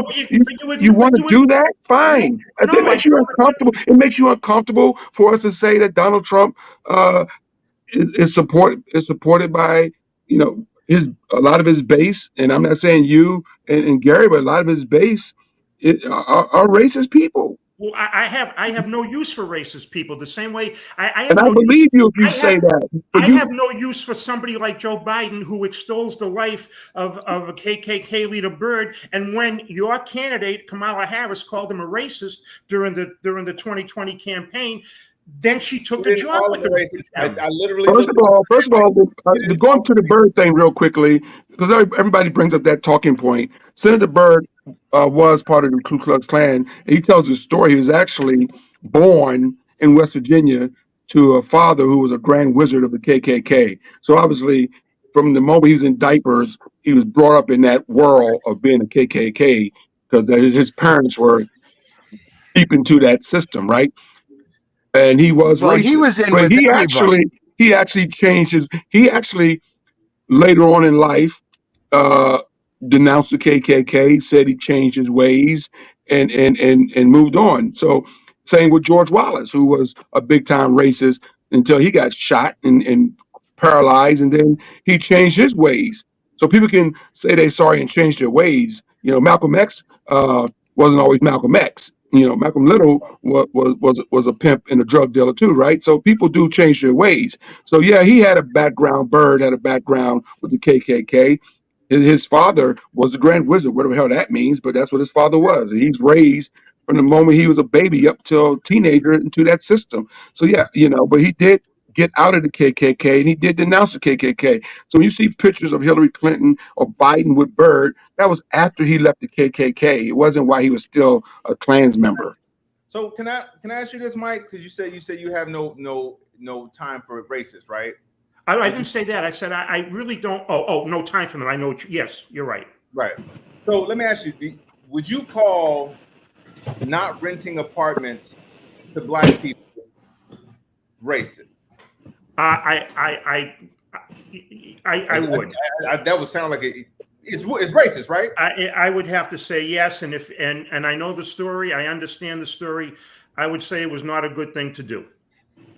Okay. Yeah. But also, Mike, you're saying that if you knew that we were going to bring up Trump's racist background, you probably wouldn't have showed up to the show. Is that what you're saying too, right? No, I would have showed up. I just thought we were talking more policy than racism. You can't talk about Donald Trump without talking about racism. But also, that's right there, Kevin. Exactly, perfectly stated. Also, you are 100% right, but we also cannot talk about American politics and not talk about racism that was built on it. That And part. listen, Thank you, Gary Tiffany. and Mike, I appreciate y'all. I appreciate that y'all came on, that we are having this conversation, because a lot of people don't want to have the conversation. The way y'all walk of life is different than our walk of life. What we see and feel is different from what y'all see and feel, because of y'all being white gentlemen. So I'm glad that we are able to have this conversation. I hate that we have to deal with race. My mother didn't raise us to be racist to anybody. She said, you treat people how they treat you. I didn't find out about racism until I got older, and I wondered why, because my mother didn't teach us this. But then when you sit and you think about it, the whole system is like against people of color, especially black people. So this is why we want to have this conversation and to talk about how y'all feel about this. You understand? Yes, Trump has his ups and his downs, but right now, when that insurrection happened, that bothered me. I was really upset as a woman, a black woman, like, oh my God, somebody could die. People can get killed. And then Yeah. when they had that noose up with pins on it, I had to think about that. You know how many black men have been hung? Yeah. And Pence is a white man, and I still was worried about him. And I was like, he's a human being. So for somebody to stand by that and say that that was okay, and didn't say, you know what, this is not how we want to run our country. We need peace. We're not in a black and white world anymore. We're in a multicultural world. So Right. it should be treated as such. And yes, we don't supposed to let any and everybody in this country. We got enough issues of our own that we're dealing with. We have pipes and, like you said, infrastructure. You got Flint, Michigan that still don't have clean water. You have Mississippi out there. They are not living good. So we have things that we have to take care in our country before we can take care of anybody else. So that was my only thing. But again, I'm saying thank y'all for coming, because we needed to have this conversation. You sound like Gary's a trying to smoke. Republican. You Gary's trying to sound like smoke a more. Republican, Tiffany. You said Gary's I trying to sounded smoke more Republican? cigarettes. Hey, Gary No, and no, I Mike. didn't. Hey, No, Gary and Mike. because Are you guys fathers? Do you have daughters? I do have yes, daughters. Okay. And I So, have a so two granddaughter. two daughters. all I, right. So, See? and I have one And look, you daughter. got somebody telling them what they should do with their So bodies. let me ask you from this point of view. Then, this country's never had a female president, not on either party, right? And obviously, Republicans is never going to nominate a woman to be Oh, president. come on, Kevin. Come on, Gary, right. Mike. I'm sorry, Gary. Mike, are I you like shitting me right? that. Let me handle it. Are you shitting me right now? What do you mean? Come on, we haven't had a woman president, and when has the Republicans nominated one? When When has the before Republicans even got close to nominate? Sarah Palin was a desperate move to knock President Obama out the box. before they appointed the That was a Democrats. desperado move. Which, by the way, rest in peace, John McClane. He actually said it was the worst thing he ever did, and he regretted it. But it was just a desperate move to get votes at the last moment because Barack Obama was kicking his ass, and he needed something desperately to try to win this election. But they didn't. Isn't that what the Democrats just did? They No, no. didn't want. They didn't want. They didn't want. They didn't want. Trust me, they did not want John McCain to become president, Sarah Palin to be No. I right meant, next door to the Oval Oh, you Office. talking about Believe that. isn't that what the Who Democrats was just did who was the by nominee? throwing Biden under the Hold on a bus? second. Go ahead, Mike. Oh, You're asking what? Hold on. Go ahead, Mike. Isn't that what the Democrats just did? No. By disenfranchising 14.5 million primary voters who voted for Biden, they threw him under the bus because they didn't think he could win, and they Y'all installed. didn't think he could win. Say that again, please. Y'all didn't think he could win. Didn't Republicans? No, he couldn't. No. We couldn't win. No, I could have sworn a bunch of Republicans were saying he was old, feeble, couldn't finish a sentence. He fell asleep all the time. Actually, it was Republicans and then Democrats said it. No, but I do want to make sure. Mike, did you hear what Gary said? Gary said that you guys didn't think that Biden was good for the job either. Do you agree with that, or is somebody lying? I just want to make sure. Do I agree with what? Say again, please. With Gary saying that Republicans said that Biden wasn't good for the job and he wasn't mentally cognitive, and that he was on the decline and he wasn't fit for office. Well, anybody that's seen him on TV said it. Right. Whether they were Republicans or Democrats. So let's play that game. He wasn't good for the country. So Democrats said we have to nominate somebody that's good for the country. Both of you agree that that Biden was not good for the job. So they found someone else. I don't understand why you would have a But problem. nobody voted for her. She didn't have one delegate vote. Gary, you're voting Yes. for the people on the ticket, which is Kamala Harris and Joe Biden. That's how it works. That's how the government works. And now they would have said we're going to pass over Kamala Harris and go to Gavin Newsom, or go That's to a problem. or go to who's another person that was a candidate? Whitmer. If we're going to pass over her to do that, then you're absolutely right. Because guess what? All that campaign money that they raised would have been gone because they couldn't have used it for this. This person, Kamala Harris, is in the current administration that is responsible for that long list of legislation I talked about earlier in the show. Now, when you say, well, because I wanted to give Mike a chance to answer that question.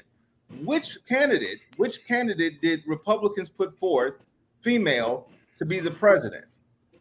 Prior to this, neither had the Democrats. But to answer your question, oh, come on, Mike. I'm asking a specific question about Republicans. No, they haven't yet. They've never done it. Okay, so when Kevin said that, he was being accurate.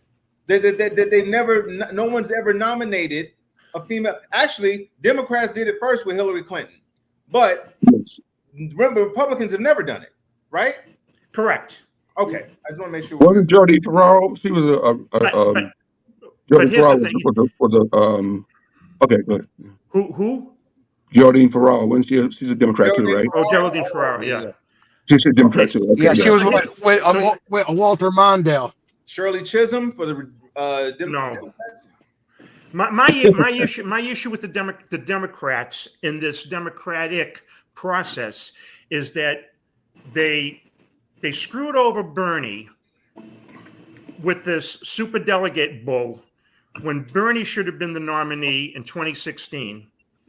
Then this time around, they kept they kept Kennedy Jr. off the ticket, and they didn't want him to be on the debate stage. They threw him under the bus. And then when it became apparent that 4 days after they said, hey, Joe Biden's great, he's fine, there's no problem. 4 days later, when the latest polling came out, they threw Biden under the bus and installed Harris. So my problem is with the Democrat Party and the way they do things. And that's my fear going forward.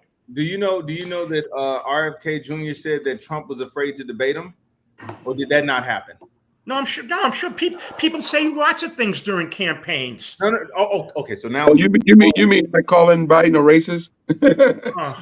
Here we go. We're going back to the racist. No, I'm just saying. You said Kamala Harris called him a racist. I was like, she did. That was the heat of the battle, though, right? That was the heat of the battle. That's my point too. That's the heat of the battle. That's all. Trump said things about Ted Cruz. Mike, she did not call him a racist. She didn't. This is all stuff that can be looked at. What did she call him? What did she call him? Hold on. What she brought up, she talked about busing issues. And a while back, Biden had an issue with busing. He explained that situation. Nowhere at all did she say Joe Biden is racist. Not at all.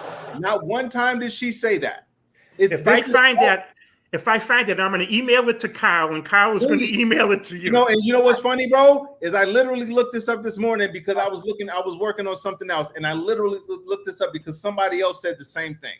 So again, man, you know how they say a lie travels faster around the earth than the truth?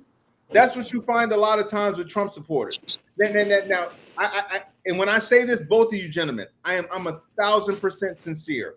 I mean this from the bottom of my heart. I am not saying this as a gotcha. I am saying this as somebody that has watched you guys for years.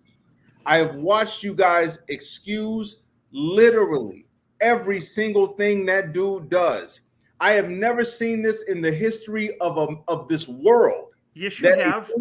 No. Yes, you have with Hillary Clinton. Hold on, Mike. Please give me a second. Okay. Hillary Clinton was not accused. Hillary Clinton, hold on, was not accused of rape. Hillary Clinton did not having 4 people killed in Benghazi. She And had them killed, or they got killed on her watch? No, they got killed because Hold of on, first of all, she didn't have them inefficiency. hold on. No, she didn't have them killed. They might have died on her watch, but she Right. didn't have them Because of killed. her inefficiency. She didn't have them killed in Benghazi. Plus, they did investigations and nothing happened. It's weird that people keep forgetting that. They forget that she sat for 16 plus hours. I'm sorry, longer than that. And nothing happened. They investigated everything they possibly could, and nothing happened. The fact that you guys— What difference does it make? Remember when she said that? Oh, no. Hold on. I was making a point.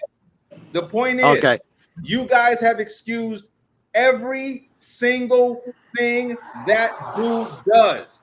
No matter whether it's calling somebody out of their name, whether it's racism, whether it's sexual assault, whether it's cheating, whether it's stealing, whether it's all of it, you're cool with. Now, and this is the part where No, we're not necessarily cool with it. No, Mike, Mike, please, Mike, please. You have not said a negative thing about this dude, and we've been on for an hour and a half. You have not said one, and everything that I did bring up negative, you excused, or you blame Mitt Romney, or you blame Lindsey Graham, or you blame Mitch McConnell. So please, just let me finish this, and I mean this. As someone that has watched you guys do this for years, I honestly don't understand why you guys just won't say you like him. Why aren't you guys embracing that you like that he's that type of person? That you're okay with the lies because you're cool with that part of his character. You're okay with the cheating because in some way, shape, or form, you can rationalize cheating. You're okay with the bullying because in some way, shape, or form, you were either bullied or you're okay with bullying. That is the only thing, Mike and Gary, that makes sense now. Because you cannot, the reason why I'm saying this, because you can't pretend to care about lies while supporting a liar. You can't be against sexual assault while supporting a sexual assaulter. You can't say you're a patriot and you love the country while saying you're okay with a dude saying he wants to be a dictator. You can't. You can't square them both. Who said he wants to be a dictator? Who keeps saying this dictator shit? Well, that was an off the cuff comment. Everybody knows what he meant by that. And in addition, you'd want to talk about dictatorship. He had the chance while he was in office for 4 years, never did it. But we're watching the Democrat. We're watching the Democrat Party. He did. He made an attempt to be a dictator. He didn't step down from power when he got his ass handed to him by Joe Biden. Biden took office. Of course, he stepped down. Then he had an insurrection. They try to not. Oh my God! So you saying insurrection? You saying insurrection wasn't real? We're just watching something on TV. What I'm saying is that was stupid. It was done by people that shouldn't have done what they did. It should have been peaceful, like he suggested. And when it got violent, I don't know how many. In fact, Christopher Wray even admitted that there were government infiltrators in with that crowd. He admitted that in his testimony in Congress. So you say it was a peaceful transfer of power? I'm saying that there was a transfer of power. No, I'm asking you a specific. It wasn't peaceful. Was there a peaceful transfer? No. Okay. The comment. So in every tradition, just so you guys understand, because this is what I mean by you guys have a hard time admitting that you. We're going to wrap it up in about 5 minutes. Okay, this is what I mean by you guys not admitting that you're okay with his character. Every other president, they went to a ceremony. No, that's not true. That's not true. You know what I'm about to say? In our time, you don't even know what Al Gore did. All right, hold on. In our lifetime, you don't even. Al Gore and Hillary did the same stuff. They did what? Al Gore didn't fucking. Excuse me. I'm sorry. I didn't get this word. But Al Gore didn't step down or right away because he wanted Florida recounted. He wanted what's that? Was Al Gore president? Al Gore was vice president. Was Hillary Clinton president? No. Okay, so you didn't know what I was about to say. So let me say the whole thing I was going to say. So you okay? All right, point. Sorry. Every other person, when they got voted out of office, when they did the transfer of power, they were at the ceremony. They put their hand. They were sitting behind the person that was about to be president. They're sitting there. They're watching the new president be sworn in. Everybody has done it. I just got a quick question for you guys. If Trump had no problem with the transfer of power, and please let me ask the whole question. If Trump had no problem with it, and it was a peaceful transfer of power, and there was no problem at all, and his character was totally fine, why didn't Trump show up to hand off the mantle of power to Joe Biden at the ceremony? Because I think he felt that there was some inequities in the voting system in certain key states, especially states where the watchers were thrown out and thousands of votes were found under tables. Well, he just because you talking about the Georgia, the thing that they was going on with Georgia, Pennsylvania, Georgia. Okay, Arizona. You know Giuliani has to pay those women that almost $22 million for lying on them, saying that they was hiding votes and stuff, and now he has to pay them. But I want to say this real fast, Mr. Mike. My thing with Republicans, my sister is in a Republican state. Do you know that she cannot get Medicaid, and if she get any health insurance, she has to pay $300 a month just to get an insurance on top of being a single mother taking care of 3 boys? They would not help or assist her, and that goes on in any of the Republican states. You cannot get Medicaid if you are the ages of 21 to 65. You cannot get Medicaid. Okay? Well, you have to pay for it. That should be talked about. Let me just say that Mike and Gary are proving Ty's point second by second, minute by minute, because you guys are just, no matter what is said about Trump, you guys are just either. I haven't heard them say one negative thing. No, they just find some way to explain away Trump's behavior, or Mike, you're saying that there was a peaceful exchange, or there was some. No, I never said that. No, he didn't say that. No, and I have my issues with Trump's character, but I'm more interested. Some of the ones that you mentioned, but my interest is more in his politics. Nobody cared that Kennedy was banging everything in sight. What are the policies, man? I'm gonna ask again. I'm sorry, Carl. I'm so sorry, bro. I just got to answer while I can. What are the specific names of the specific policies? You keep saying policy. You both have said it over and over and over again. I love the policies. I love his policies. What are the names? I gave you 5 policies from the Biden-Harris administration. 5. Do you need? You know what they were? Yeah, I heard them. I'm not giving you names, but I will give you. You have to, Mike, because you have to know why you're voting for that guy. Okay, fine. The close the border policy. You mean I the want one that. he killed?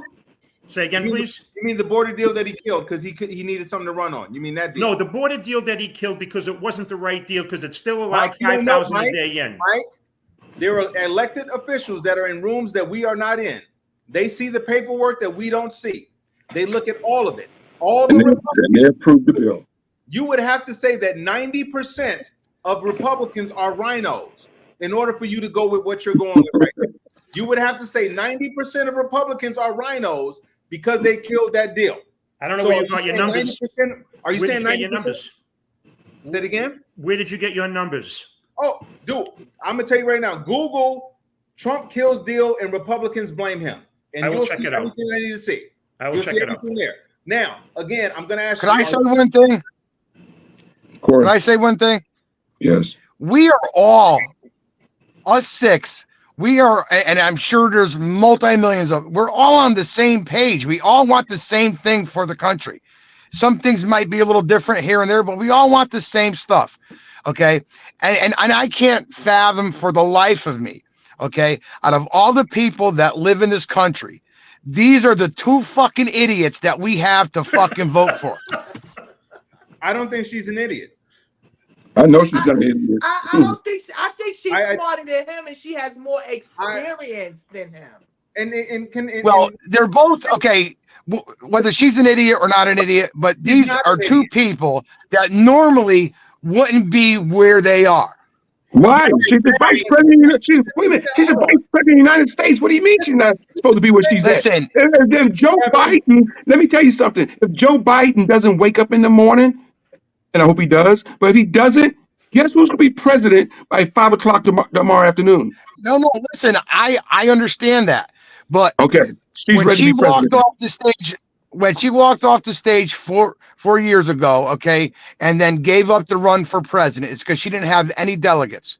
That was 4 years ago. Nobody voted for her, That was so 4 she years gave years up ago. her. And before Yes, before the guy that you're supporting got in office, he was a game show host. Yeah, look, all I'm saying, when he ran for president, okay, he got delegates to vote for him. He was a game show host.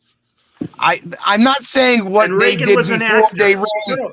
You called an elected official who actually went to law school, passed the bar exam, was in government years before they became the vice president. You called her an idiot in the same vein as you called a game show host. You understand what I'm saying? You are equating two, and this is what my problem is with people not understanding. Listen, I don't know if it was you or if it was the other gentleman there that said that Vance, okay, who also went to law school, that you couldn't imagine him being president. No, again, we are talking about longevity and an experience in government. JD Vance's experience is not the same as Kamala Harris's. Sure, and the fact that people keep trying to equate these two is wild to me. The fact that you think that a dude who was a game show host, who had no experience before, when he got in, this is not my words. These are not my words. I'm telling you what the people who said work with him was. They said they had to put his name in briefings because otherwise he didn't want to read them. Those aren't my words, Gary. Those aren't my words, Mike. Those are the people that were in the war room with him. They say he never wanted to read security briefings unless it had his name in it.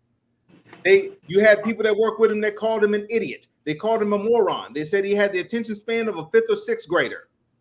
They insulting to 5th or 6th graders. Hey, let me say something real quickly, guys. Did you guys watch the Republican convention? I watched all 4 nights. Did you guys watch it?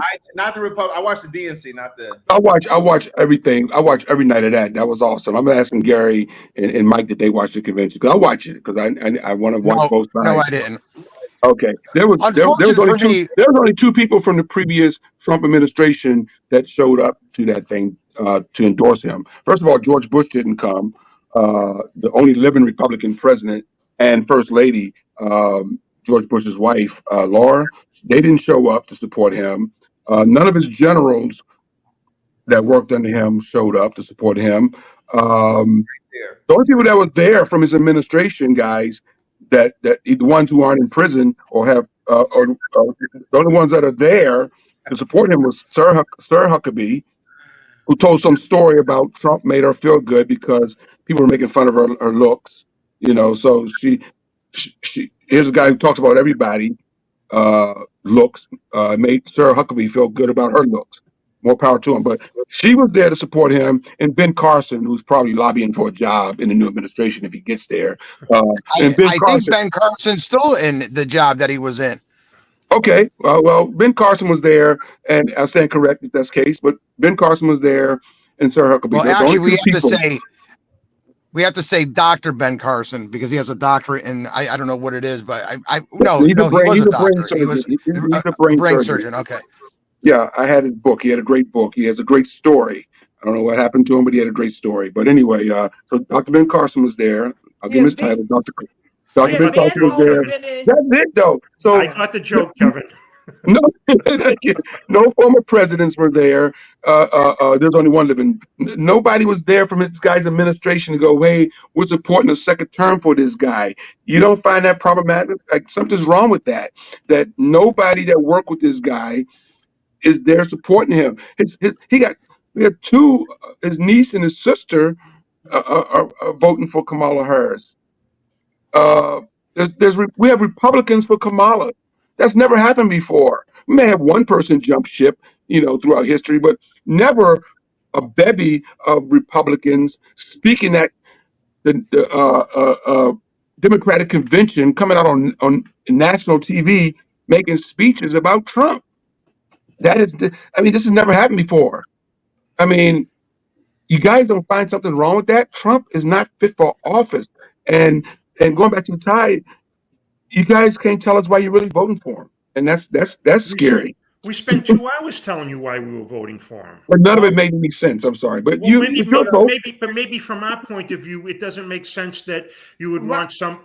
You would want somebody who was in charge of the border, and the border. I mean, we're going to rehash the whole thing. If I can say one thing, if she failed the border, let me give you that for 1 second. She failed the border, which she didn't. But if she did fail the border, none of us here are one-issue voters, and a lot she's of not. Democrats are. And she's not perfect. Also, and let me say this also real quickly: if she failed on the border, who fixed the border? The border has been screwed up since Ronald Reagan. So, what president since Ronald Reagan has actually fixed the border? Name me a president. We've had a lot since Ronald Reagan. Name me a president that has fixed this border. But Nobody has. So why do you hold Kamala Harris's feet to the fire to fix the border when nobody in the history of this country has fixed this damn border? They anointed her the closest we got to the border, the closest we got to the border getting fixed, Trump kicked it under the rug because the Republicans need to run on chaos. They need to run on the border. They need to run on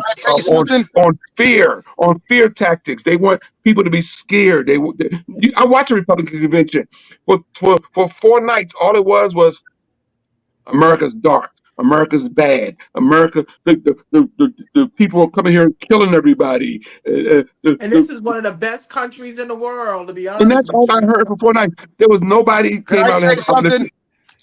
Could I say something real quick? Speech. Matter of fact, if you go back and look at the convention and just Google it on YouTube, most of the flags flying were Trump flags, not even American flags. I know. Could I say something real quick? Go ahead, Gary. I just wanted to make sure I remember something about what Mike said. But go ahead. I'm sorry. Go ahead, Gary. Okay. Right now we're talking, and it was going back and forth. But this is what they want. This is what government wants. They want white against black. They want man against woman. They want us to be sick. They want us to be fighting because, again, when we don't get along, it makes the government stronger. We need to stand together. No matter who's running for president, we need to stand together because this is what makes the government strong. But I watched the Democratic convention. I saw white people and Asian people and black people all holding hands and getting along. I saw a lot of diversity in that crowd. Nobody was fighting. It was America. When I watched the Republican convention, other than maybe 2 or 3 people sprinkled through a 30,000 seat arena, there was no black people there at all. Gary, and I watch it every night religiously. I didn't miss any of it. I can count on one hand how many black people I saw in 4 Monday nights. I don't doubt that at all. Gary, you said that the government pits us against each other. Part of the reason why that works is because misinformation. And then again, I'm trying to say this in the most respectful way. You've said a lot of wrong things, as Mike has. So the friction that there's been between us human beings, why you say the government uses us against each other, is because of misinformation. Everything I told you, everything you saw from the other people on here, you can look all of it up. Somebody here is now saying I'm wrong about crime. I asked them to post a credible link. I put my money where my mouth is. If I'm wrong on crime I will put my money where my mouth is. And Mike, when you said she's the border czar, first of all, that's not an official title. It's weird that they can say buzzwords with Republicans and they just latch on to it. There is no such thing as a border czar. But I do find it strange that you blame her for the failures of the border, but you blame Trump not at all. You have no blame for him when the border deal was about to be signed and he stopped it. So I don't understand it. Do you really care about the border or you care about the talking point? Because if you're really mad about Kamala Harris and the border, you should be mad at Trump. I didn't expect her to fix it, but I expected something to be done. No, I'm asking you about him. So aren't you mad at Trump killing the deal? Not if it wasn't the deal that we wanted. You see my point? Do you see my point? No, 90% of the deal. 90% of what was in the deal, Republicans literally asked for. What about the other 10%? This. We want all of this. We didn't check with Mike on what Mike wants yet, but we want not all of this. And then Trump said, I don't want you to sign the deal. because I need a talking point to run on. How are you not calling that wrong? Because I don't know what the other 10% was. I don't know. You keep saying 90%. I don't know how big that 10% was. I don't know how crucial that. You can laugh. You can laugh, Ty, but let me jump in here. Let me jump in here for a second. Mike, let's welcome Information Man, brother. What do you got to say about what's going on? Let me just say this. Let's stop bullshitting around. Everybody knows it's a fact that it was a republic, it was a bipartisan, or whatever they call that, in which you had Republicans and Democrats who agreed and felt that the border policy that they wanted to pass is what both parties agreed upon. We already know that Donald Trump wants to use, which is what he's doing, the border situation as his political capital. He didn't want Biden to get the credit for it or anybody in the Democratic Party to get credit for it. Just like we can go all the way back to when he got into office, and whether you want to believe it or not, it's a fact. You can look it up. A lot of what Trump benefited from with the economy was trickled down from the Obama administration. Let me educate you on something. Educate you on something. Every new administration that comes into office after the next president still operates off of the budget or the system of the previous administration for at least 1 year. So he benefited from what Obama put back together when he inherited a shitload economy, not Donald Trump. Donald Trump doesn't have a history, a good record in business. If you look at his business background, everything he touches, it goes to bankrupt. How do you bankrupt a damn casino? Let's stop playing. Let's stop playing around here. The gentleman on the panel talks about the politics divides us based on race. That's true. We are divided based on politics, based on whether you're a Republican, a Democrat. Both these political parties ain't worth a bag of fries. The Democrats and the Republicans both play games with you. Let me bust your bubble tonight. Do you know that Donald Trump himself, for the most part, was a Democrat? He was kicking it with Bill Clinton. There's pictures of him with Bill Clinton, Hillary Clinton, laughing, shaking hands because he's a transactional figure, okay? Did you know that the woman that he's running against, that he's been using racial tropes towards, did you know that in San Francisco, he was a supporter of Kamala Harris? So when people talk about Kamala Harris putting people in prison and all these different things in California where I live, I know this best. I lived in San Francisco for over 30 years, met Kamala Harris in person. I understand the things that she did right and wrong in California, particularly in San Francisco. Donald Trump gave her damn near $5,000 to $6,000 in support because he supported her agenda. So if you're going to say she was a bad attorney general or a DA of San Francisco, guess what? Donald Trump agreed with her philosophy and gave her money. Matter of fact, his daughter, one of his daughters, even supported her as well.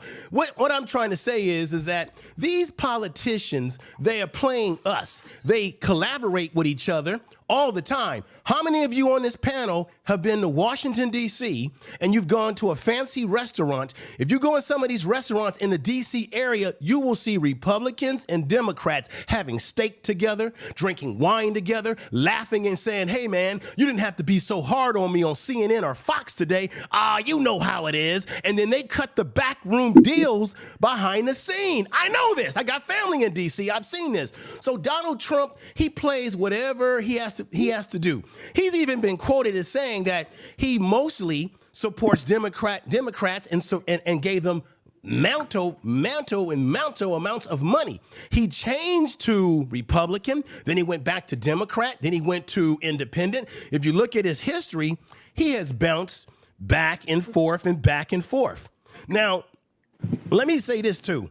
One of the things that Republicans always like to tout is that the blue states are the states of criminality, run by Democrats, they're poorly run, and that there's too much crime. Most of the crime in this country right now is happening in red states controlled and run by Republicans. Let me give you the numbers right here. Murder rates in red states were 33% higher than in blue states in both 2021 and 22, as in 2019 and 20. Mississippi is one of them. Mississippi is run by the governor, is run by Republicans.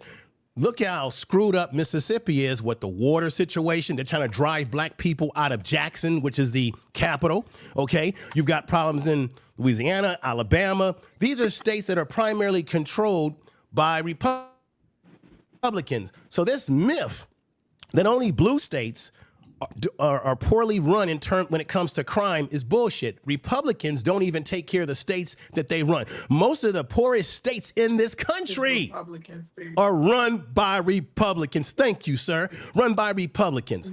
So let's stop the bullshit. Now, let me ask the gentleman on the panel here, because I hate listening to people talking about border issues. How many of you either live in California or live in a border state and understand what it is that we deal with? There is, the brother that was on the panel is right. There is no such thing as a border czar. There was no border czar when Trump was in office, Clinton, all the rest of them. And I live in California. We've had these border problems forever. Every administration has been dealing with people coming over. Guess what? You know how you can stop people from coming over here? Hold the people that hire them accountable. So if I have a business and I'm hiring illegals and undermining Americans, then the government should come down on me, because the reason why they come over here is for job opportunities. So we should be coming down on people that hire illegals.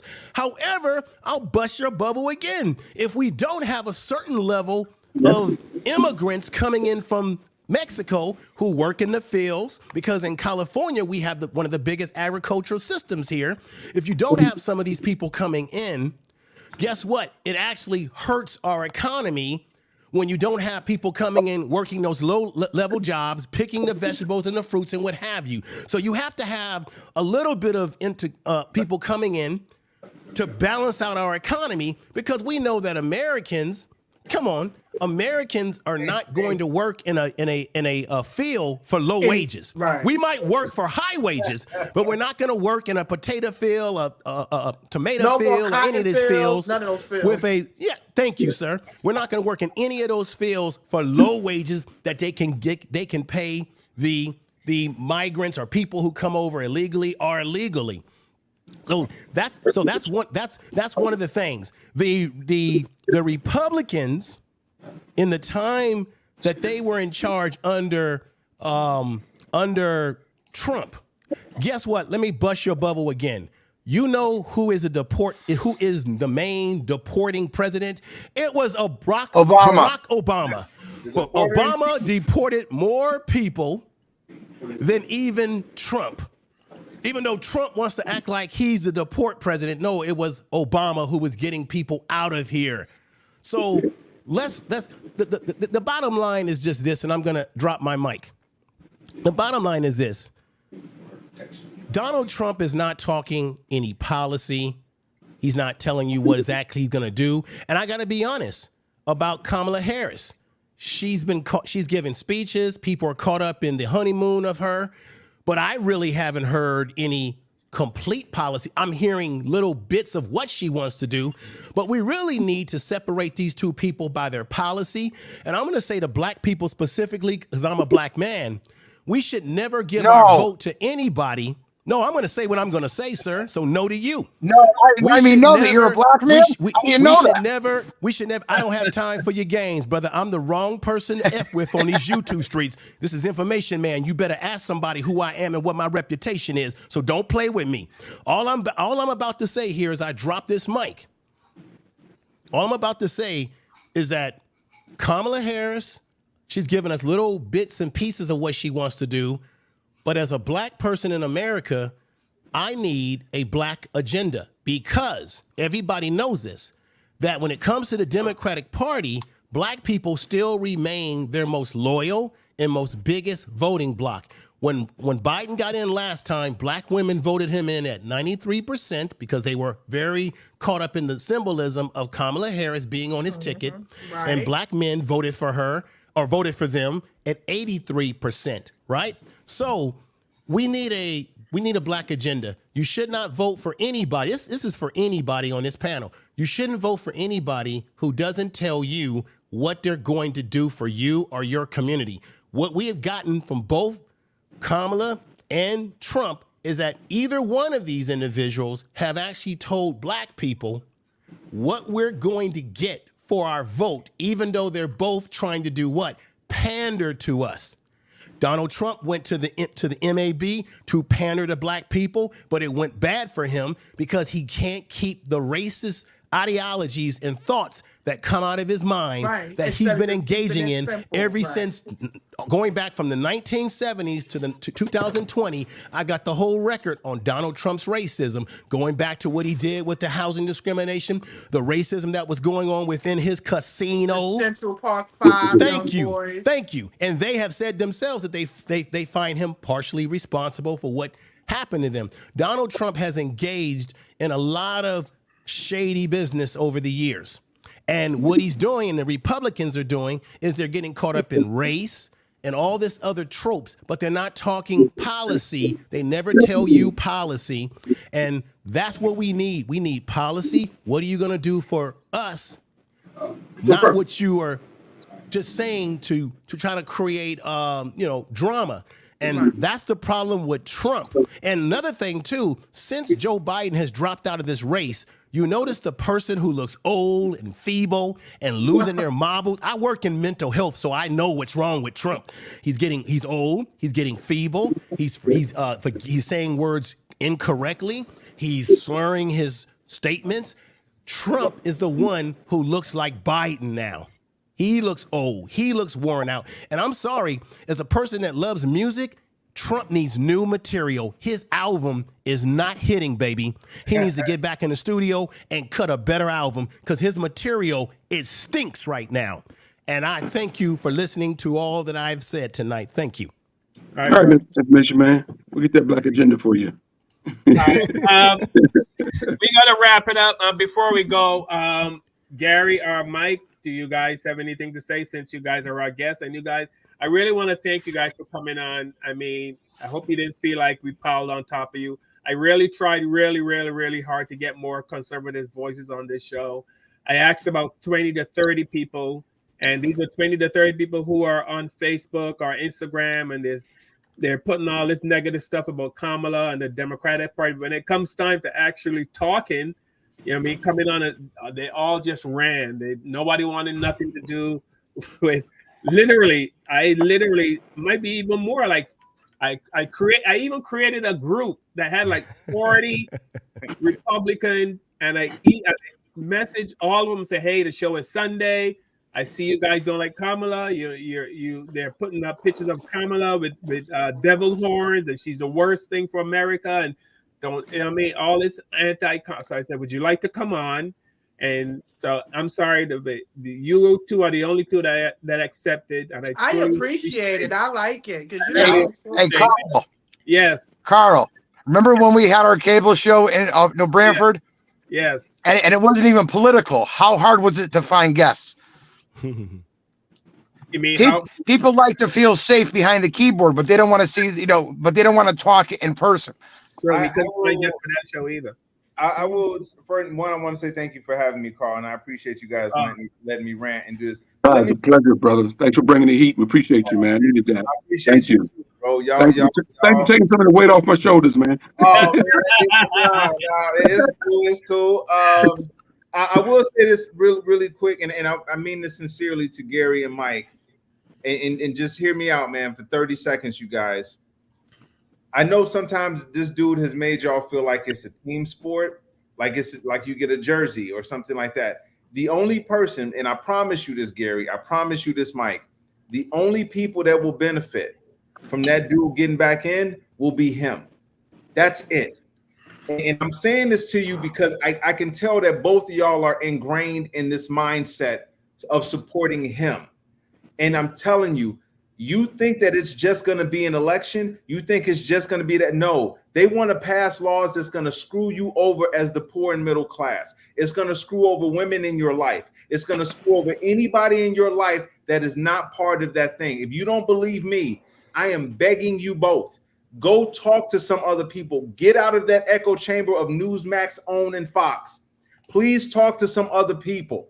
There's a reason why you. Well, that's why I'm here, because I want to listen to other people. And that was the other thing I meant to say. Thank you both, because like Carl said, a lot of people wouldn't have shown up. I thank you both sincerely for showing up, but I'm begging you both actually, as well as grown men that have people in your lives and have futures that you want to look out for. Please don't believe this dude just off what he says. You can literally look all of this up.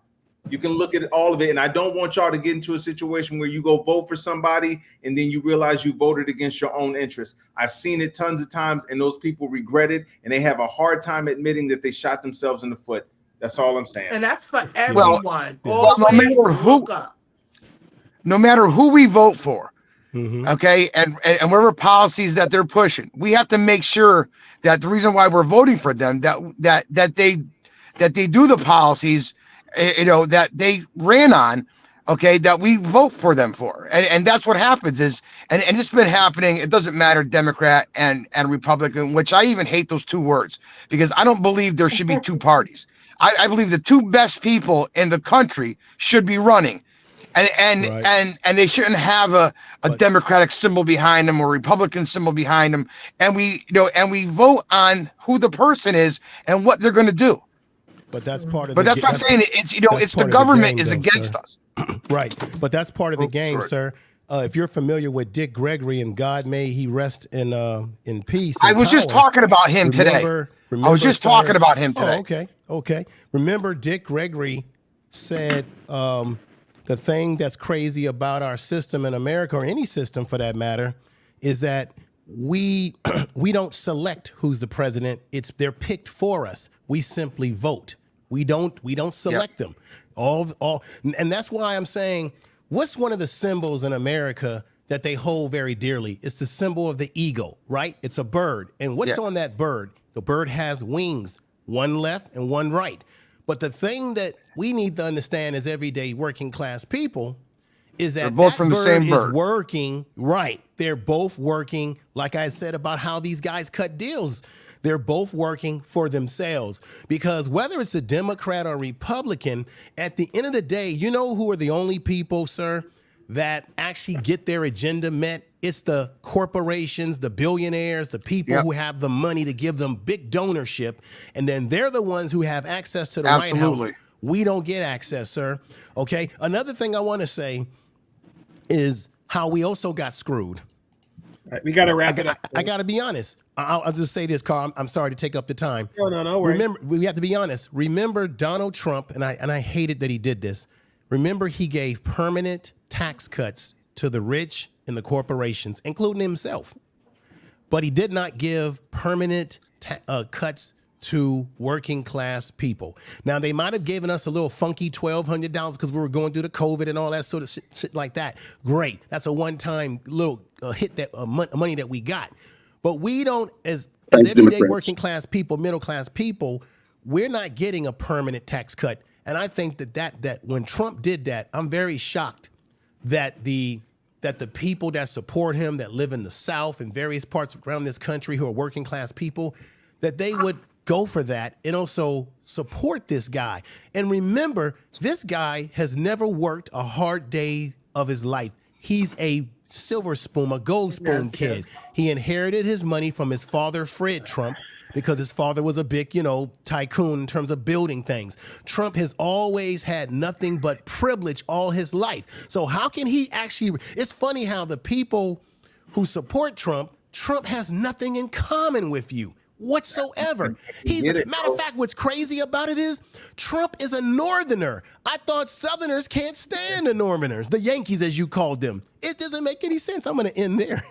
All right, Mike, I'm going to let you, chime in with the last word. Well, thanks for having me, Carl. If we could avoid all the personal, like you mentioned, some of the memes that are out there that attack people personally instead of their politics, I never went along with anything like that. I think it's destructive. I don't think it helps anybody. Thank you for having me. My one regret now is that I wish I could have gotten my camera working so America could see my face. Oh. You're welcome back. You're welcome back anytime, sir. And I mean that. Yes. That's okay, Mike. I'm saluting. I'm giving you the military salute right now to say thank you and good night. Yeah. Hey, good night, Mike. Take care of yourself, man. Hey, brother Burnett, do you have a YouTube channel, brother? I was listening before I came on to what things that you were saying, and I kind of like your flow, man. Yeah, y'all like cousins. I appreciate it. I'm working on the YouTube page now, but I'm creating a lot more on TikTok right now. So it's okay, man. Comedian Top. Hey, put in the comment section where I can find you. There's a little comment. There's a private comment section. Put it in there so I can try to follow you.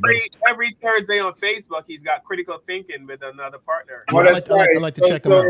The podcast is called Critical and Thinking on it broadcasts through Zoom on Facebook on Thursdays at 12 noon Pacific time.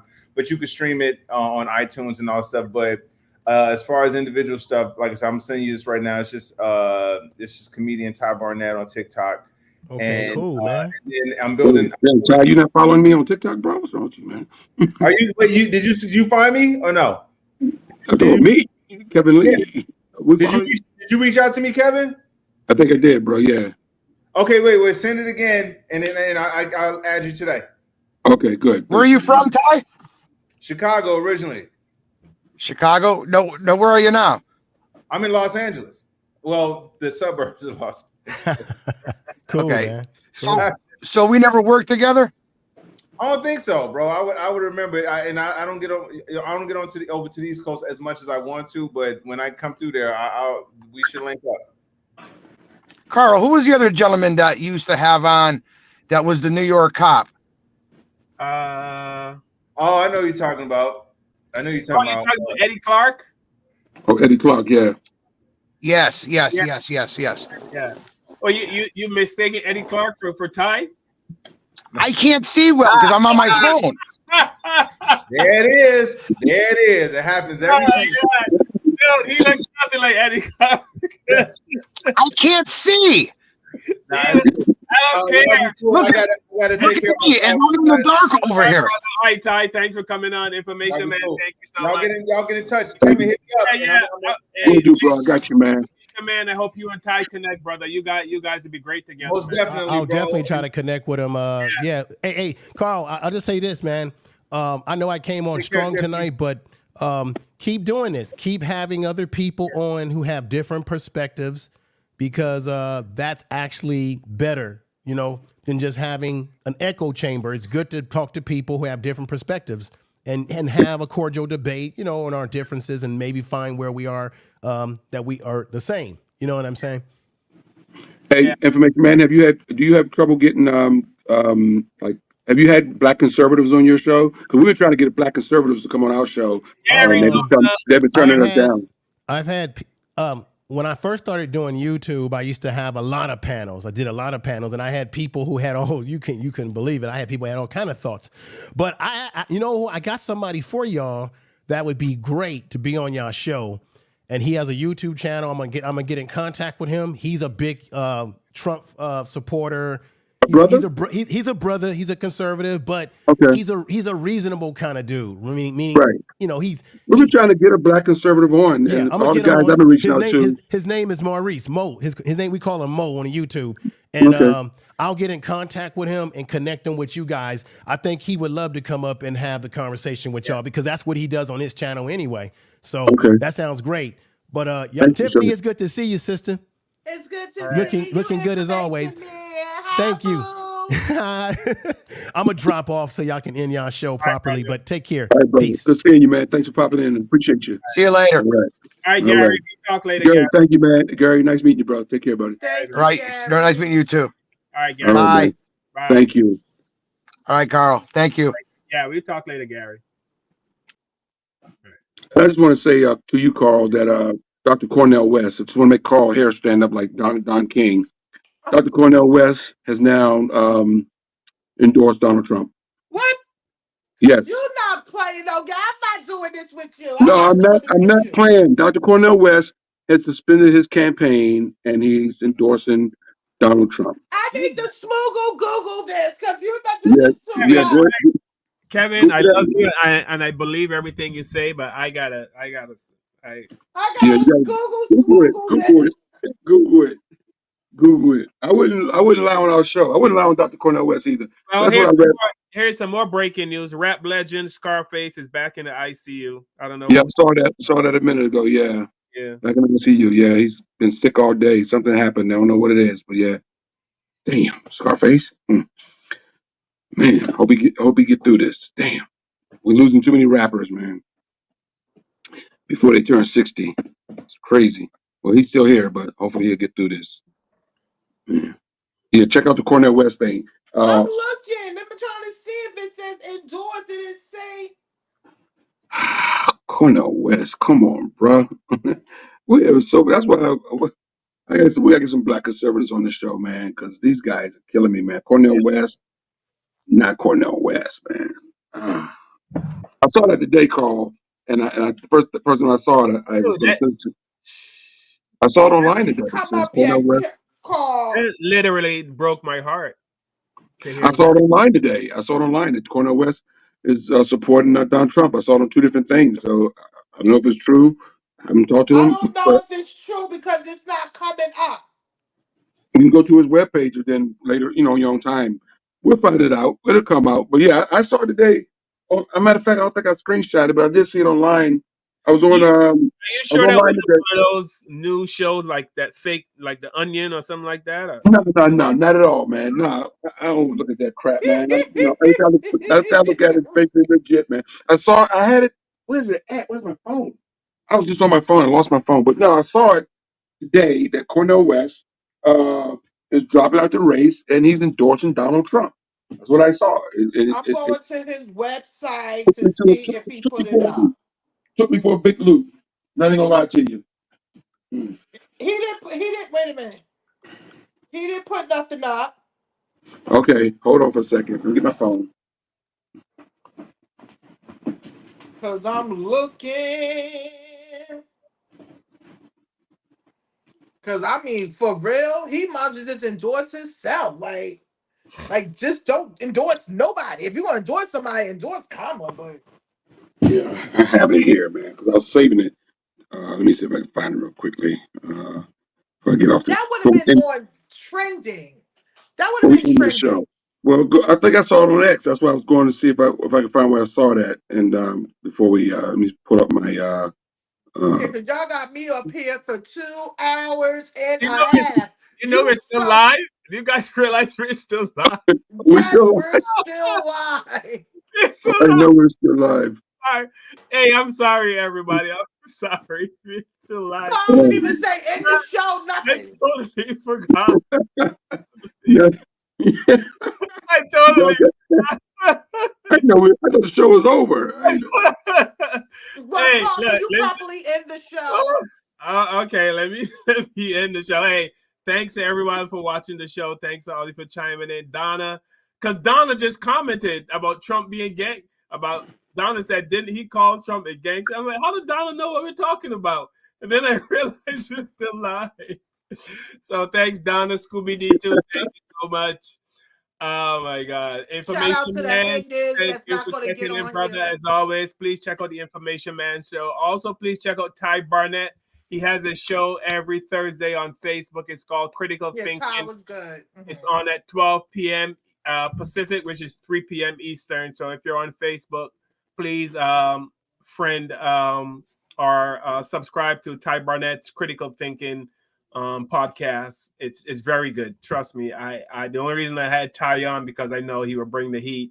He never disappoints. Yeah. And I even booked the show around him. I said, brother, if you can't make it this Sunday, I reschedule it for another Sunday because I am not doing this without you.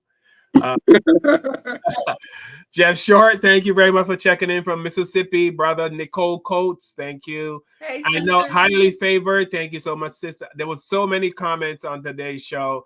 I didn't get to read any of them. I'm so sorry, but it was as you guys saw, it was bang, bang, bang. We just kept going. There was so many people on the panel. I didn't have time to read any comments, and I apologize for that. But tomorrow, Sunday, we'll be back to our regularly scheduled programming. Yes, and we don't own the rights to the content or the music. Everything is fair use. We are protected by fair use, educational purposes only. And please make sure you like, subscribe, and share. And if you liked what you heard today, please make sure you leave us a comment. We want to have this conversation with everybody, all walks of life. Thank you. All right, so we're out. We are the Black Therapy Show. Finally.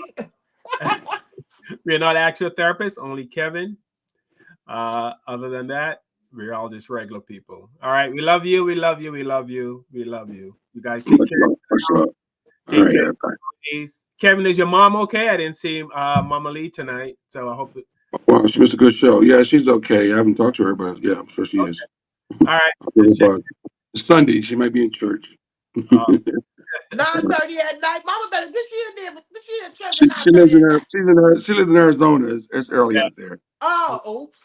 Yeah. All right, everybody. I'm looking for Mama. Like, Mama, what you doing at 9:30 at night? All right, everybody, have a great night. Take care of yourselves and your family. Take care now. All right. With the knowledge you gain, break away from the chains. We helping you grow the Black Therapy Show. You be in a safe space dealing with the black trauma. We unpacking and affecting all our baggage and drama. Cause we gotta unite. No more killing each other. It's time to see a new future for my sisters and brothers. You know it, Kevin, Carl, and Tiffany. Your family, Tiffany. We'll give you everything you need to handle the enemy. We giving you empathy. We gon' challenge you mentally. The right conversation so you grow exponentially. We built your penitentiaries. We built all your schools. Gave us brainwash education, just making us fools. Hatred was what we got in exchange for love. No more manipulation from my God above. No, it's Carl, Kevin, and Tiffany. Now welcome to the Black Therapy Show. Let's go.